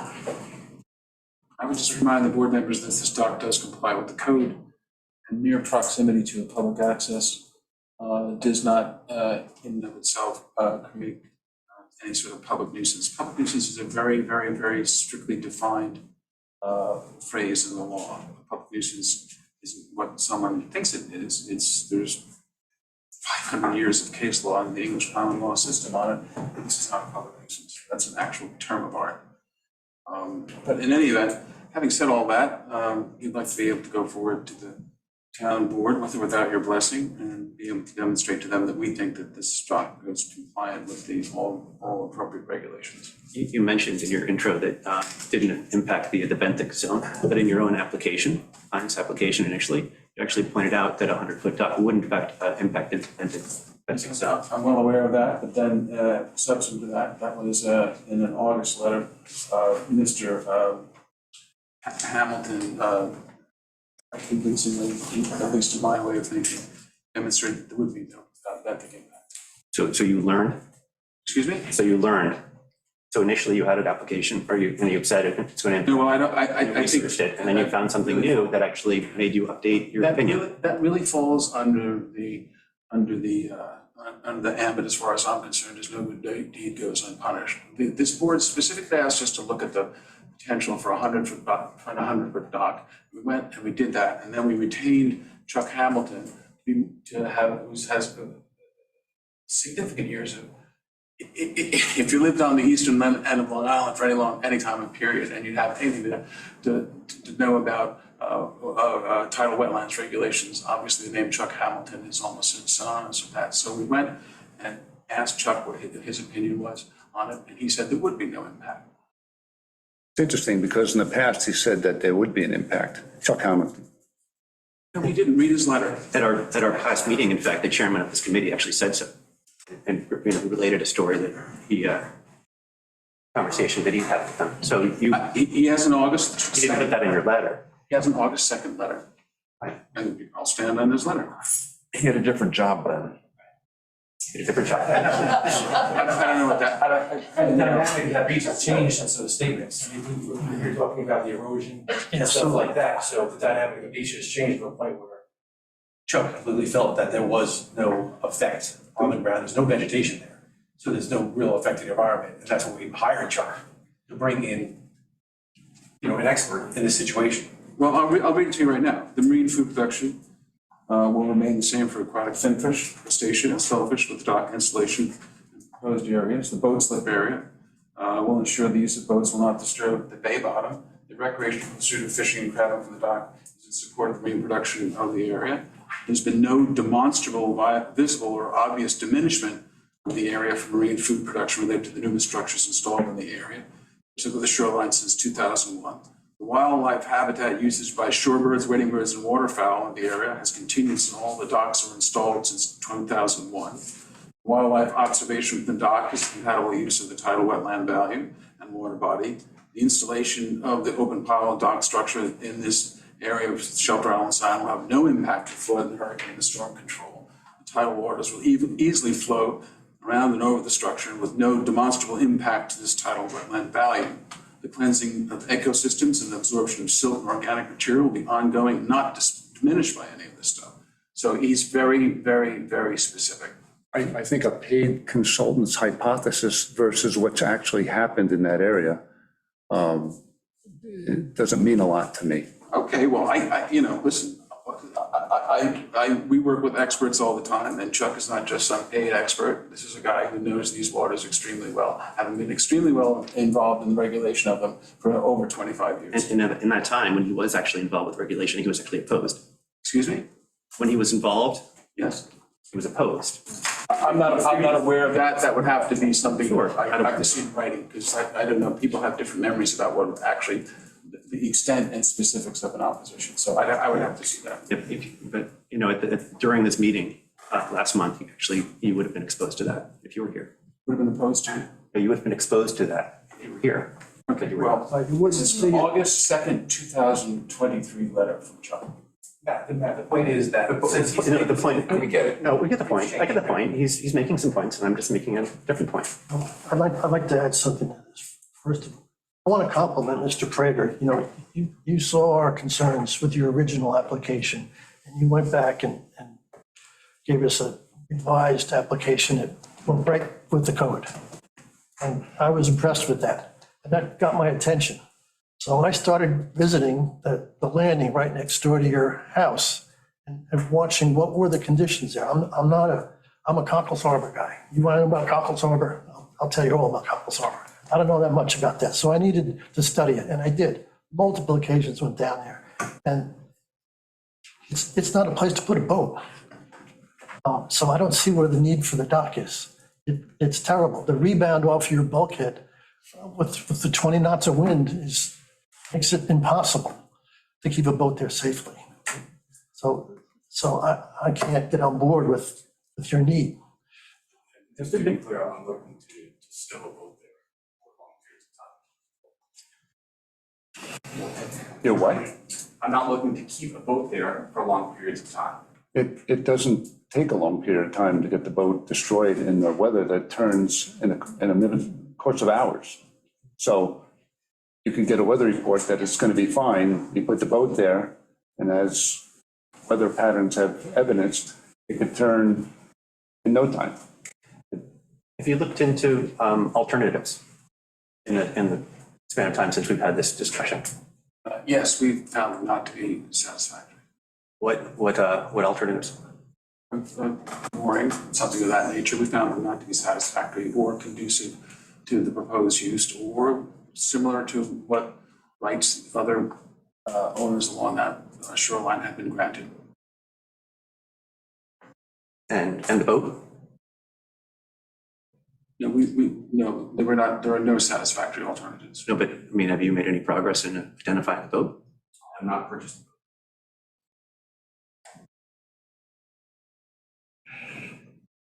So you're looking for us to vote. Yep. I think there's people in the audience who would like to make comments before. Yeah, we don't have a whole lot of time. I'd like to spend 2 minutes. Okay.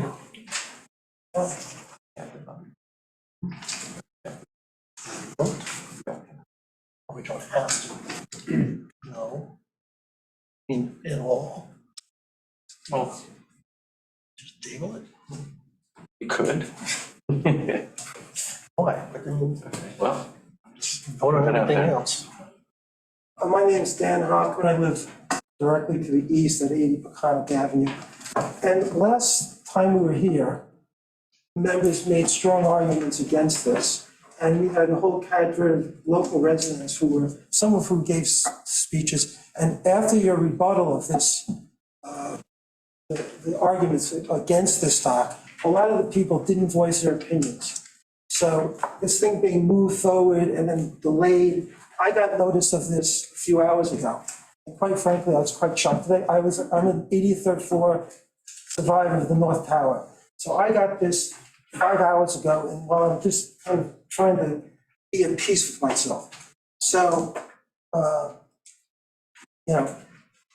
there was the Pragers, first of all, they built this fence around their property, okay? And the idea of the fence was the safety of their children. That's fine. But when the safety of the neighborhood comes into play, forget about it, right? You don't have to worry about the neighborhood. The community has a swimming here, and there's lots of people that use this. They've been here the past month. I've seen many people out there swimming. okay? These dolphins, 25 feet apart and 40 feet wide, they're not talking about putting a little runabout. I think I heard a 37-foot boat mentioned here. The 37-foot boat, if it gets grounded, it's lost. There's no way 1, 2, 5 people are pushing that puppy off. And there's no way it's turning around with that 25-foot variance or to the side.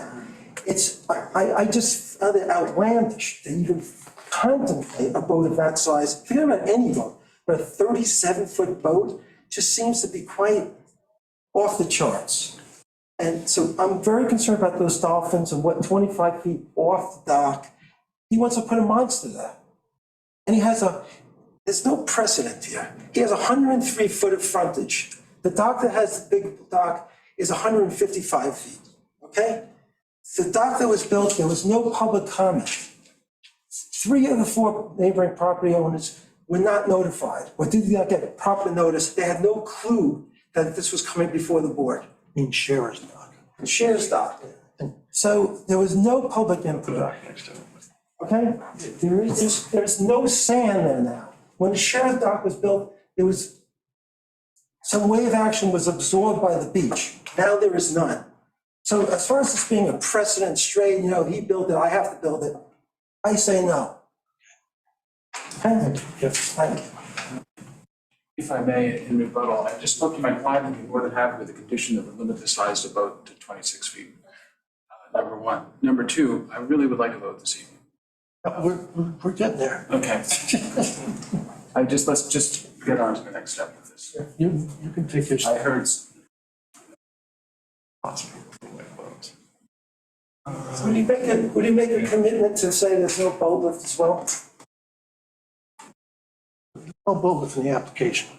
Yeah, but that's coming, just like the shed did. In the middle of the winter, it came and there it was. I'm not going to argue against the phantom. That's what he's trying to do. All right, everybody just settle down, please.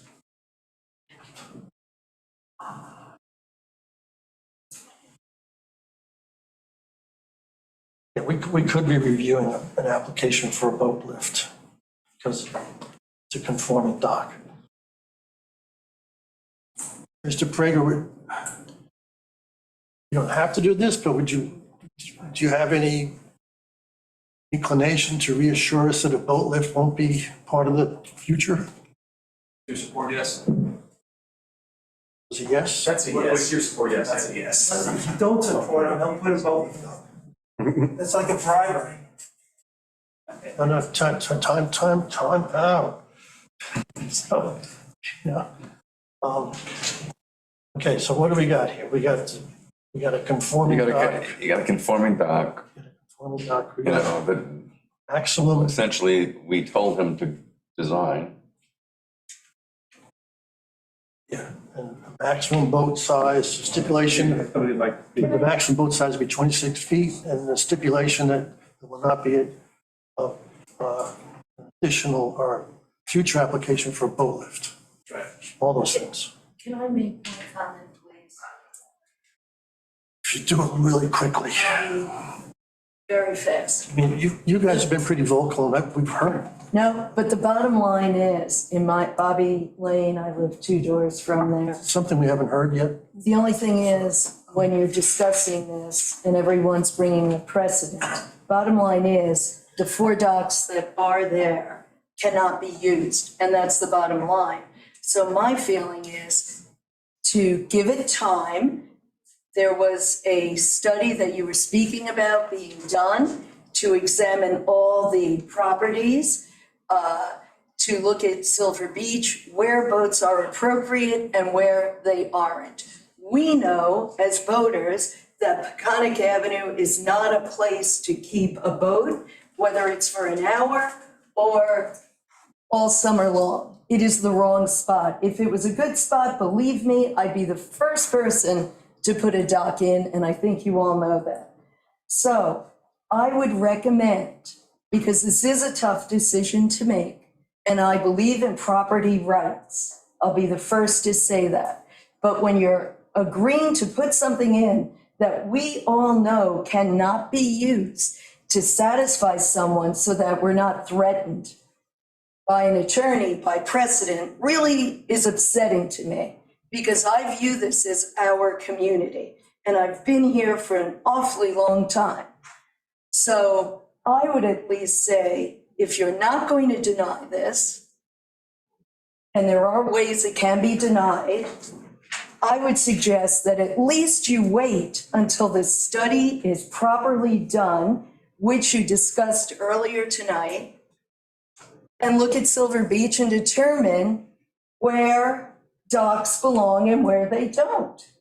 I think that's very simple. You brought it up, you were all discussing it. I was at 2 other meetings. You've made a great case for it. You know the area.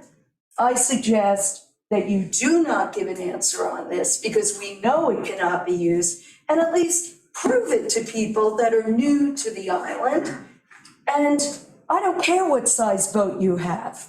You can't keep a boat there. I even have a 13-foot whaler I wouldn't keep there. And I had kids, little kids that I bring in and out to get to my big boat.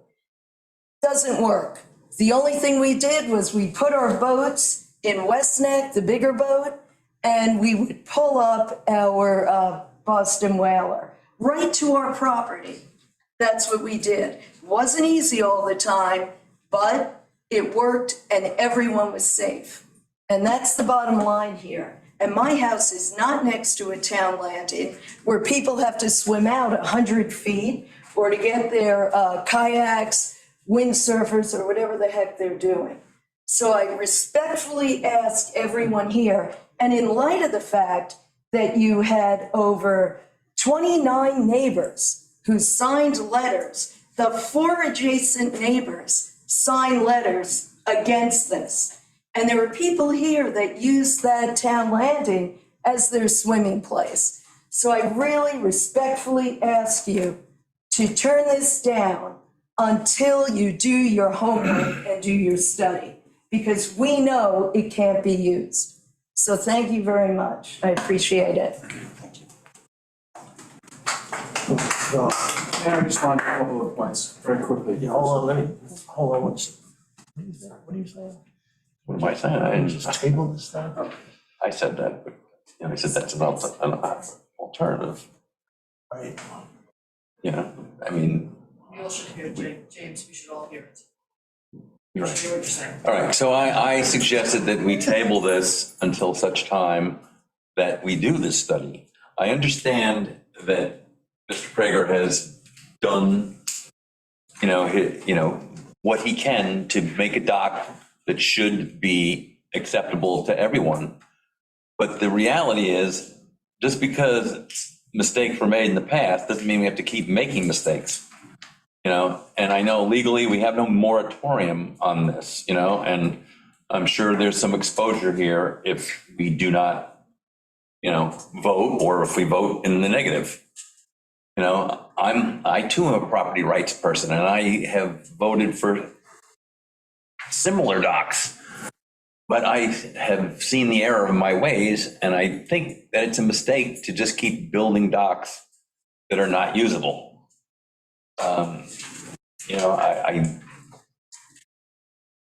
People should have the right to use their property, but in this case, they're actually using town property to do it. So I would urge Mr. Prager to just wait until this thing is, sort of resolved and come back, and let's not get into a legal action about this. To our liaisons, do you have a preference of what happens at this point? No, I don't. Well, there you go. Besides go home? It is lonely. No spreading the blame here. Lonely at the top. Yeah. Position. Yeah. First of all, I've heard from 2, I haven't heard from the other 3 people on this issue. So I as liaison, I would quickly, in a minute, just quick, get a feel for the other 3 people up front. I stated my feelings up front, but as far as taking a vote, I like the idea of tabling it at this point. Makes a lot of sense. Matt, what do you? Yeah, I mean, well, I've stated some of my views, but I don't think that, I think there are other values involved here than just the right of this particular landowner. I think a lot of people have weighed in from the community vehemently against it. And I think that's a very much different than the previous dock that the gentleman brought up as an example. It's right next door to a town landing. I think that's significant. I think, the use of the town waters shouldn't automatically be, secondary to use by the local, by the adjoining resident. I think it's, I'd like to see, I was, again, why haven't you made any progress? If you're actually definitively going into this boat situation, why wasn't there more progress on that front, if that's something of interest to you? I think that, I think a mooring would be, explore that first. Talk to your neighbors about using their dock. See if you actually, can come in and out on a neighbor's dock, and see if that actually see if that actually works for you, and see whether that's in a situation that you actually want to pursue. We're talking about a 40 or 50-year encumbrance on the town waters right next to that landing. Is that, I think that's something that really we need to put some time into in thinking about it. And I think we have said this area is not a great place for a dock. We're talking about that and looking into, this study of the whole island. I think that's something we should pursue before we. My feelings are even stronger. To me, it's a hazardous location. Yeah. From what I've studied it in person. I've been over there 8 times, I think, since I first saw this application come up. I'm not far away. I've been down there. There hasn't been a single time where it's been a good time to get off on that dock. So I just think it's a bad idea. But Let's try it out. We'll weigh in or no? I'm really torn. I live in the neighborhood. Okay. So do I. So, Mr. Chairman, where do you want to go? I don't see why we can't, what's the difference does it make whether we vote or not? Might as well just vote and get it over with. I'd like to talk about that before, I'd like to talk about that before the vote. Talk about what? About voting? Tabling it.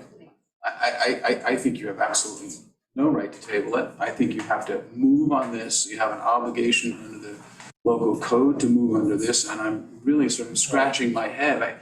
Good Lord, I hate to stick this in anybody's face, but this is the decision that my firm simply recently won against the town board. And this is exactly what Judge Hackling said: refusal to undertake to grant or deny the permit was a violation. I mean, it's very strong violation of the applicant's New York State and federal constitutional requirements of due process. You got to move this. You got to vote it up or down, whatever it is. But you can't adjourn it without date.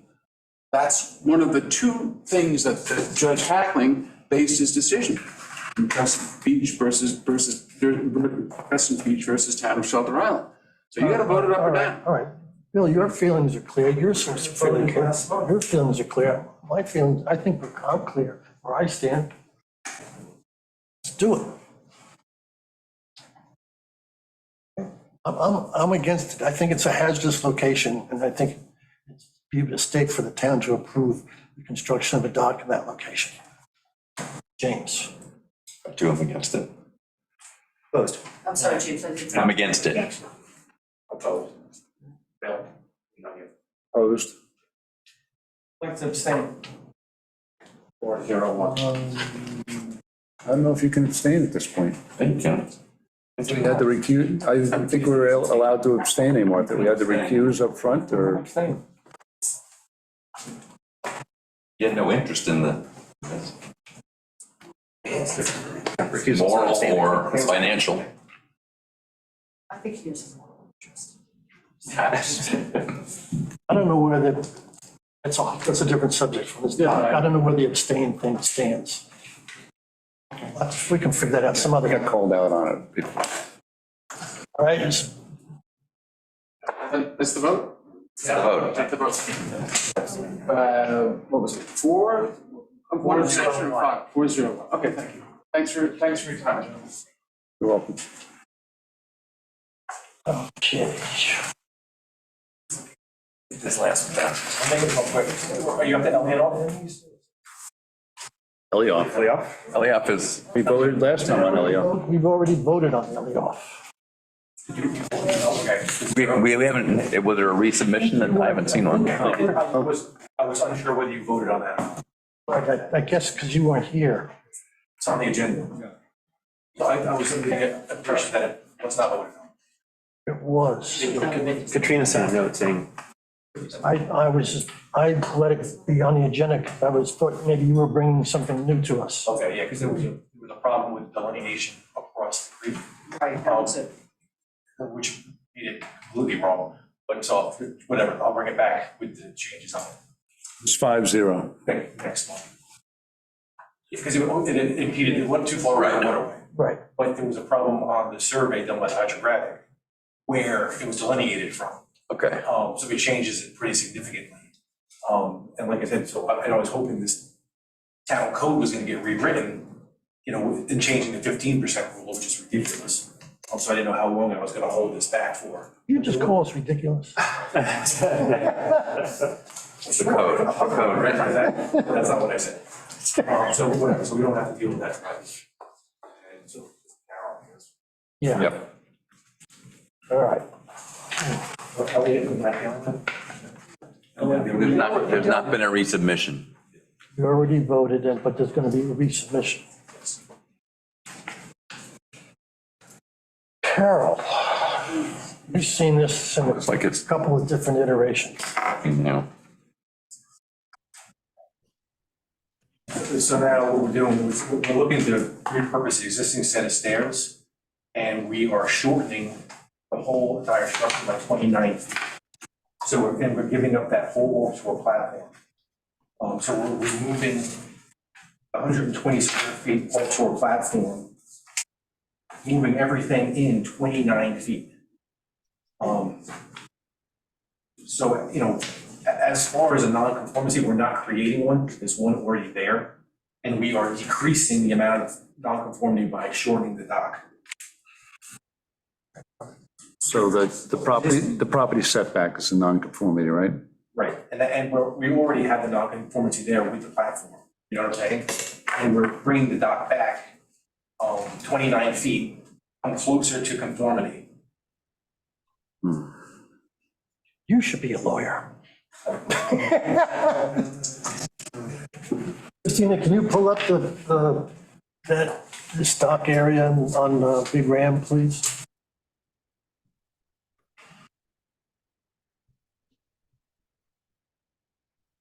So again, I'll say I appreciate the owner's effort to stay within the guidelines of the code, but it leaves us with this setback issue outstanding.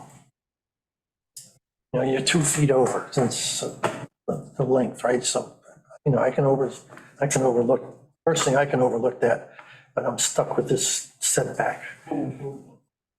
Only 90 feet from you now, water. You're not over the length. Okay. Okay. wait, setback or? The setback is, they're in the setback. Yeah, okay. I thought John mentioned it. So this is one of those issues where we're bringing. Just over 6 feet. Well, Okay, I'm sorry, yes, I did, so 90 feet. how are you bringing it closer to conformity? By bringing it shorter than 100 feet.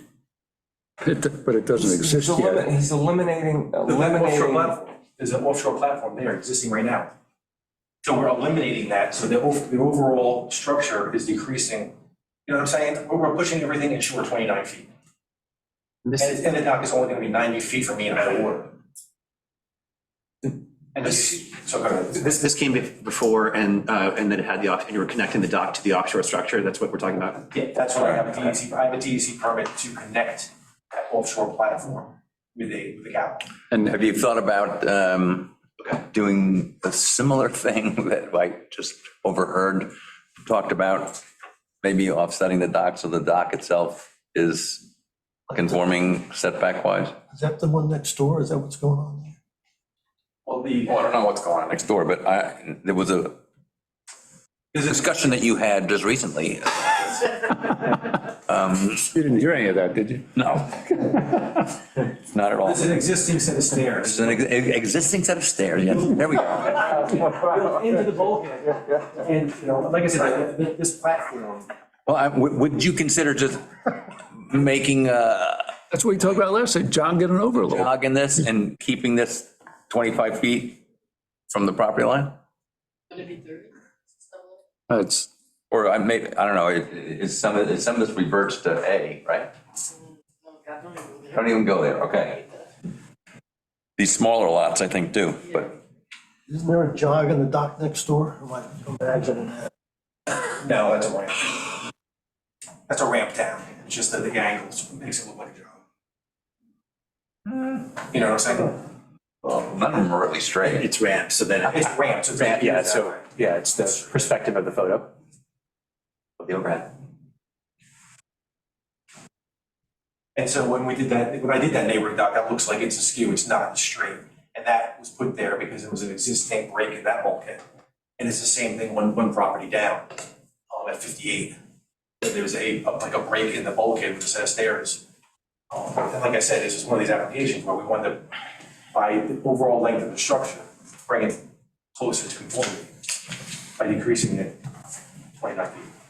This looks like it would be. Yeah, Jack, would I be able to speak? It's Brian Carroll.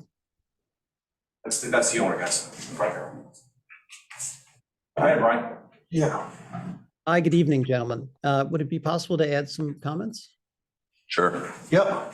Look, first of all, thank you very much for considering. I know it's late, and I know you guys are probably looking to get out of there soon. Look, I think it is a little bit of a unique situation that we inherited. The previous owners of the property, the original developers, the Ivers, built a platform out into the water. That's, I think, a 20 by 6 platform out into the water that was built many, many years ago. And, we would like to add a dock to that. I know we came to you a couple of years ago with the proposal to connect that platform back to the original steps to create a dock. And, we heard your concerns that that was a non-conforming dock. And, kind of together with Jack, we've gone back to the drawing board to say, look, let's try to come up with something that accomplishes what we like to accomplish, but is more conforming. And as Jack mentioned, it now is within the 100 foot, it's 4 feet wide. We would like to connect to the existing steps. Those are steps which we understand were part of the original property built by Will Iver's dad, 90 plus years ago, back in the 1930s. So, we're trying to preserve what's the existing, Cockles Harbor area. And it is a unique situation. There is this platform out there. My understanding, I'm happy to be corrected, but there really isn't a situation like this on the island where there's an existing platform but not connected. So, I'd hope you look at this as it is different, it is unique, it is not precedent setting because no one else has this precedent actually. We're willing to give up that platform to tear that down, to build the dock. We're not asking, that platform is within the setback, the side setback. It's also further out. We're willing to get rid of it, as Jack said, move it in to be within the 100 feet and keep it on the same line, which unfortunately is within the setbacks, but enables us to connect to the existing stone steps there. So, hopefully you'd view it as, I know precedents are important for you, as not a precedent, given this is a unique situation and we're trying to accommodate, the unique aspects of the property, Cockles Harbor, and accomplishing what we'd like to with the dock there. Would you consider what I had said before, jogging like 6 foot 1 inches to the west from where the existing steps are? What do you mean by that? I don't follow. I mean, having the dock be 25 feet from the property line and be accessed still from the same steps, but with a angled ramp from the step to the dock that pushes the dock itself, out of the setback. I'd have to. We all appreciate the fact that you have the existing steps. In this, or you can go at an angle. I mean, it's like, it's not that tough. You just move it over and connect it. Is it like a, I guess would that allow us to still put form? Does it look like what? it's like it's the platform, which is gonna be where the dock is, if we just went right into land, it almost is equidistant between those two docks. Christina, can you measure that? Are you able to? I'm just wondering if you move it west, are you? By 6 feet? I don't think that's gonna No, hurt it's anything. not gonna matter. That's a good point. You know, Those docks are all angled. Yeah, Right. they are angled. That's, It's really the they're not dock, conforming. the dock on the east is angled. I don't think the others, the dock on the west isn't necessarily angled. It comes out straight, I believe. But the picture isn't quite right on the screen there, which shows that weird angle in it. That's not accurate. So you mean here? Yeah.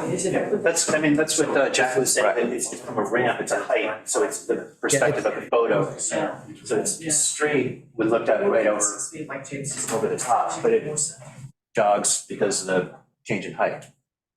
Yeah, that's, yeah. The dock's straight. So, And BJ just made a point, I'm sorry, Bill, that where we're proposing to put the dock is sort of centered in between the two neighboring docks. It's about 104 feet away from the dock to the left and about 95 feet from the dock to the right. You know, so that's fairly close to center. if you move it 6 feet, it'd be exactly centered. Well, like I said, we're moving it back. Is it, are you opposed to moving it? I'm opposed to moving it, yeah. Okay. Like I said, I'm bringing it, I'm like, you know, I'm I'm bringing it opposed. closer to conformity, and we're reusing the existing stairs. Because where the access area is all stone. I get it, I'm into that. I don't have a problem with it. I think it's. We're getting killed by doing this over and over again. But You just heard this whole scene here tonight. Come on. But I don't think this has really set a precedent. I mean, we're reducing, as, like I said, you know, this whole committee The was. precedent is that it's within the setback. That's the precedent. I understand what you're saying, Bill. We just, you know, But we're doing a reduction, you know, and therefore. but you're not reducing anything, you're just not, Yeah. We're reducing, the length. Yeah. you're just, you know, You reduce the so stuff make it that. 100 foot, make it 100 foot and move it over. But we respectfully, Well, he suggested a tree. we already have a platform within the setback. So we're not asking to put something in the setback we don't have. We already have something within the setback. Well, you're not gonna, then you shouldn't increase the nonconformity. We're not increasing, actually, we're decreasing. Well, if you put your dock, you know, I don't know, I mean, It's really semantics. I mean, it's, you're getting rid of the platform anyway. So, I mean, what would be the problem of just scooching the dock over a little bit, using the same stairs, and the dock is more centered on your property? I apologize, maybe I'm just not following, because I'm not in the room. When you say moving it over and using the same stairs, do you mean just putting it at a different? Okay, you come down your stairs, your dock is offset from the stairs by 6 foot 1 inch. So you have an angled walkway from the bottom of the stairs to the dock, which allows you access using the same stairs that you have, but it pushes the dock itself into conformity. something like that. You see But that? if you do that, then. The camera's up here, sorry. You wouldn't be able to put dolphins. I think if you do that, you wouldn't be able to put dolphins to tie off a boat, though. I guess on the dolphins and hit the setback on the other side? Probably is my guess. Are the dolphins on the plans? Yeah, the dolphins are on the plan, the 30-foot setback off the west property line. On page, And the dolphins are 15 feet 7 inches off the dock? Is that right, that's correct. on that side? So 15 feet 7 inches. So the property setback is 30 feet or 25 feet? I try to adhere to the 30-foot setback, so that setback on that side is gonna be 30 feet. Yeah. And then, like I said, it's gonna be within where it is now on the other side. Well, no, I'm just wondering what the actual what the setbacks are in that. I mean, I understand what you're trying to do on the 30 feet. I'm just wondering what the setbacks are for this lot. Does anybody know? I don't. It's double A, but as James says, when they're small and non-conforming, they revert to A. That's a fancy way of saying the setbacks get a little easier because you unfortunately don't have enough land to meet the double A setbacks. Do you know what I'm saying? So what? So there's, Can you make the? I don't. sense of that? I don't know what I don't know One way of about looking A or whatever. So what do you, Oh, there's 25, there's, standard is 30-foot setback. right? But in some cases, it's only a 25-foot setback because of property Lot lot size, size. it's along Tuttle Drive. It is pretty much, I believe. So it's because it's small lot. So one way of looking at this is as a trade. The trade is, instead of going the 100 feet that's allowed, you're only going 90 feet. And in exchange, they want relief from the setback requirement. That's the trade. You know, Based on what I've heard, And we're removing Can't the vote for it. platform as well, that is there. well, then stick with the platform and don't have a dock. Yeah.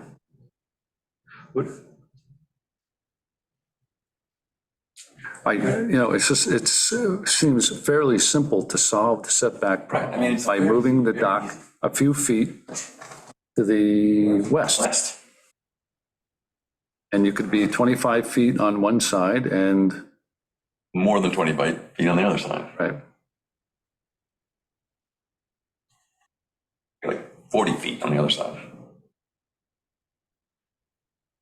well, with the dolphin, I'm talking about the dolphins. Okay, put the dolphins down, okay? Yeah, do what, we'll move them too? Dolphins or? So you say that we only have to adhere to a 25-foot setback on this property? That's what I think, but I believe it reverts to A zone. I thought every property on Big Rim, even though, unless these smaller lots, they could possibly have exemptions. But if you look at the map, that I don't know, Bill, that'd be, you know better than me. I don't know specifically. Right? Some of these, because if you look at it, Some of them are narrow properties, they're not that wide. because if you look at the map, it shows it all It does. one, unless there are certain exemptions given to these properties that are listed on some sort of exemption. Yeah, There's only map shows it all being double A. yeah. But there like you is said, this- certainly the property might have heated, Yeah. you know. It's like when the zoning was done, that, you're in double A zone, but because of the size of your lot at the time of zoning, you allow your setbacks to revert to A, which are just a little bit more generous. So this has got the same 5.5 foot height as a Ramshead Inn or the Carter dock, right? It's 3 feet above mean high. Like,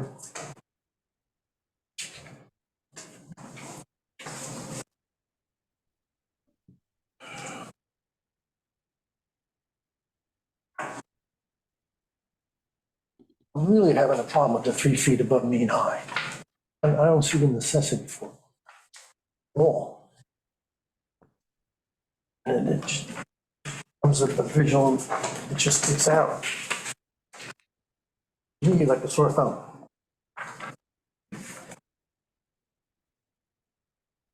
With water rising, I don't have as much. I don't have a, It's, Take a little ride down, Yeah. Daring Harbor, and you see all these docks are underwater at high tide. Yeah.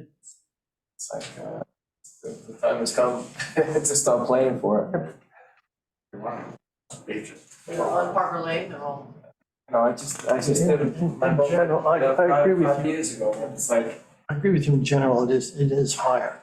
I will tell you, in fact, Cockles Harbor, our shop hasn't been flooded since Sandy. How many years ago was that?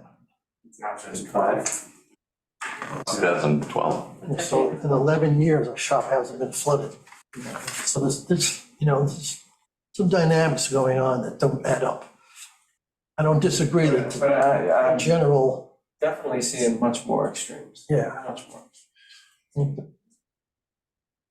I think the flooding situation that I encounter is more from the nor'easters. Those have become less violent, and I'm getting more southeast. It brings water, but not the way the northeasters do.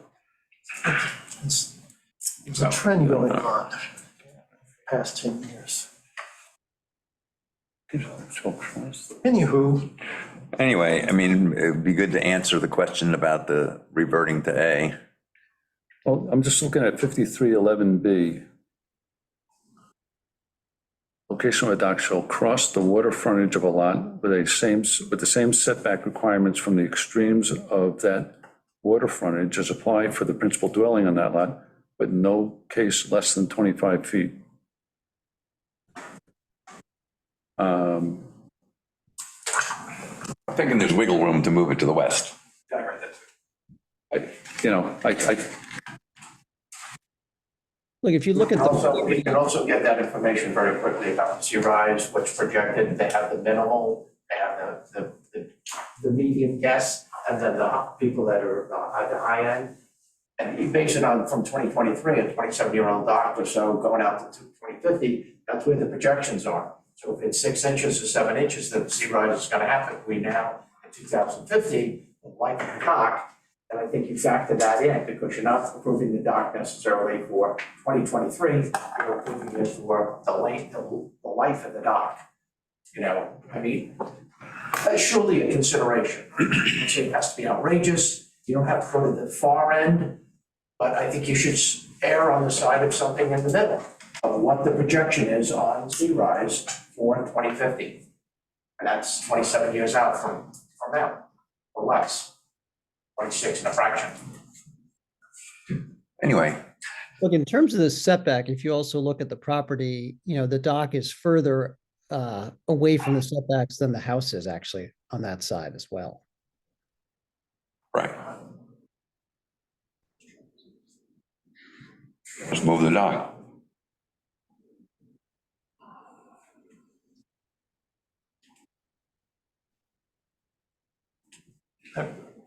It's the usual difference. I don't have a problem with the trade. I'm on the same page. With not moving Not moving it? back, no. I mean, I mean, it's where it Seem is. to get so hung up. It's in the same place it is now, only, 15 feet back or 20 feet back, and to make him go, he's got to, in order to do it, every time we talk about somebody making a small change, all right, it means he's got to go back to DEC with. No, but we've put other people through the ringer. Yeah. I am not gonna. Well, not everybody, not everybody. Many people. Well, I don't see how we, I know not everybody here did that. You had I really am. I think it puts the onus, no offense, Jack, but on the person who's designing this to come to us with something that's conforming first time around. So the fact that someone's got to jump through some other hoops because what's before us does not comply with the code is not our problem. That I agree with.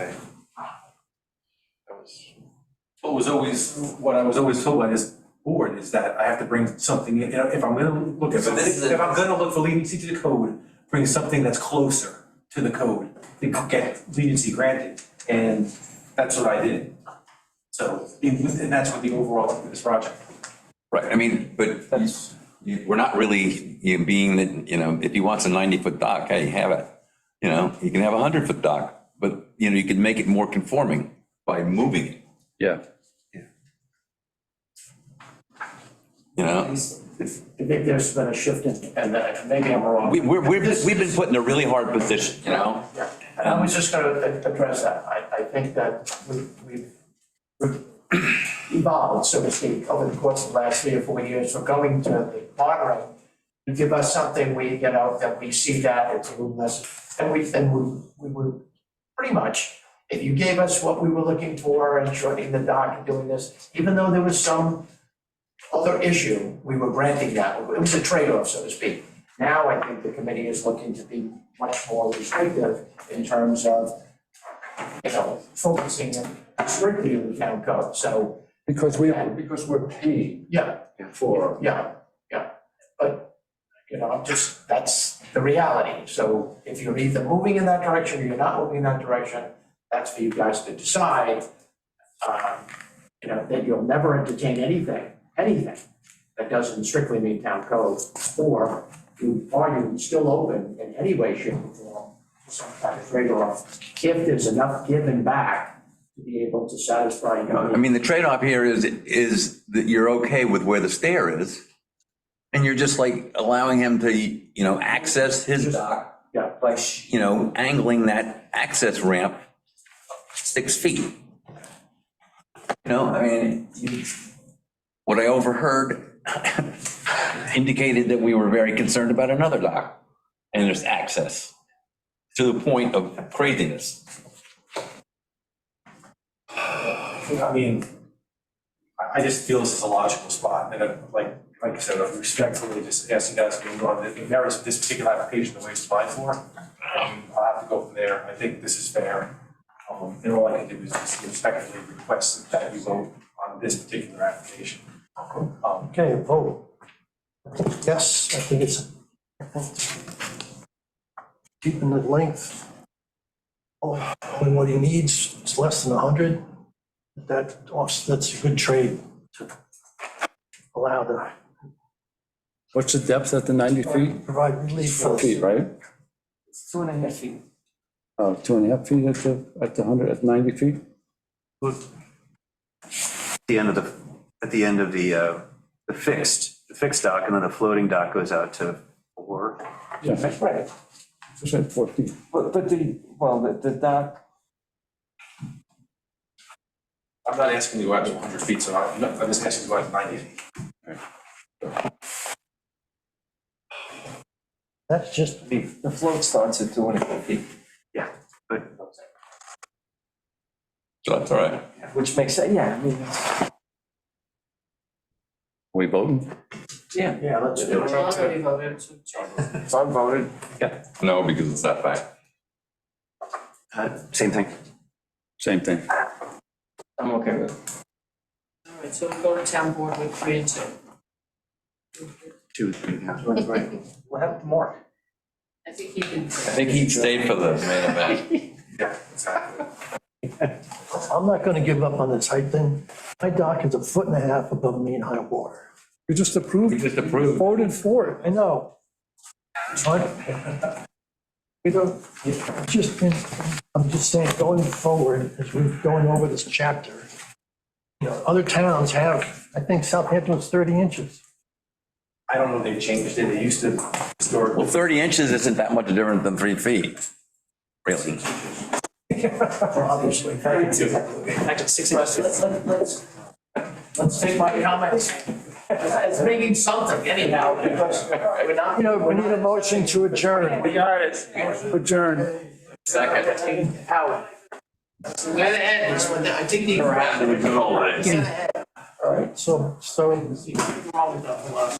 Jim, I owe somebody a list for Jack for. That way we get. Should have said that. I think it's important that we make our minutes complete, or at least something for these, for the. We were told by the town board a couple of years ago to state in detail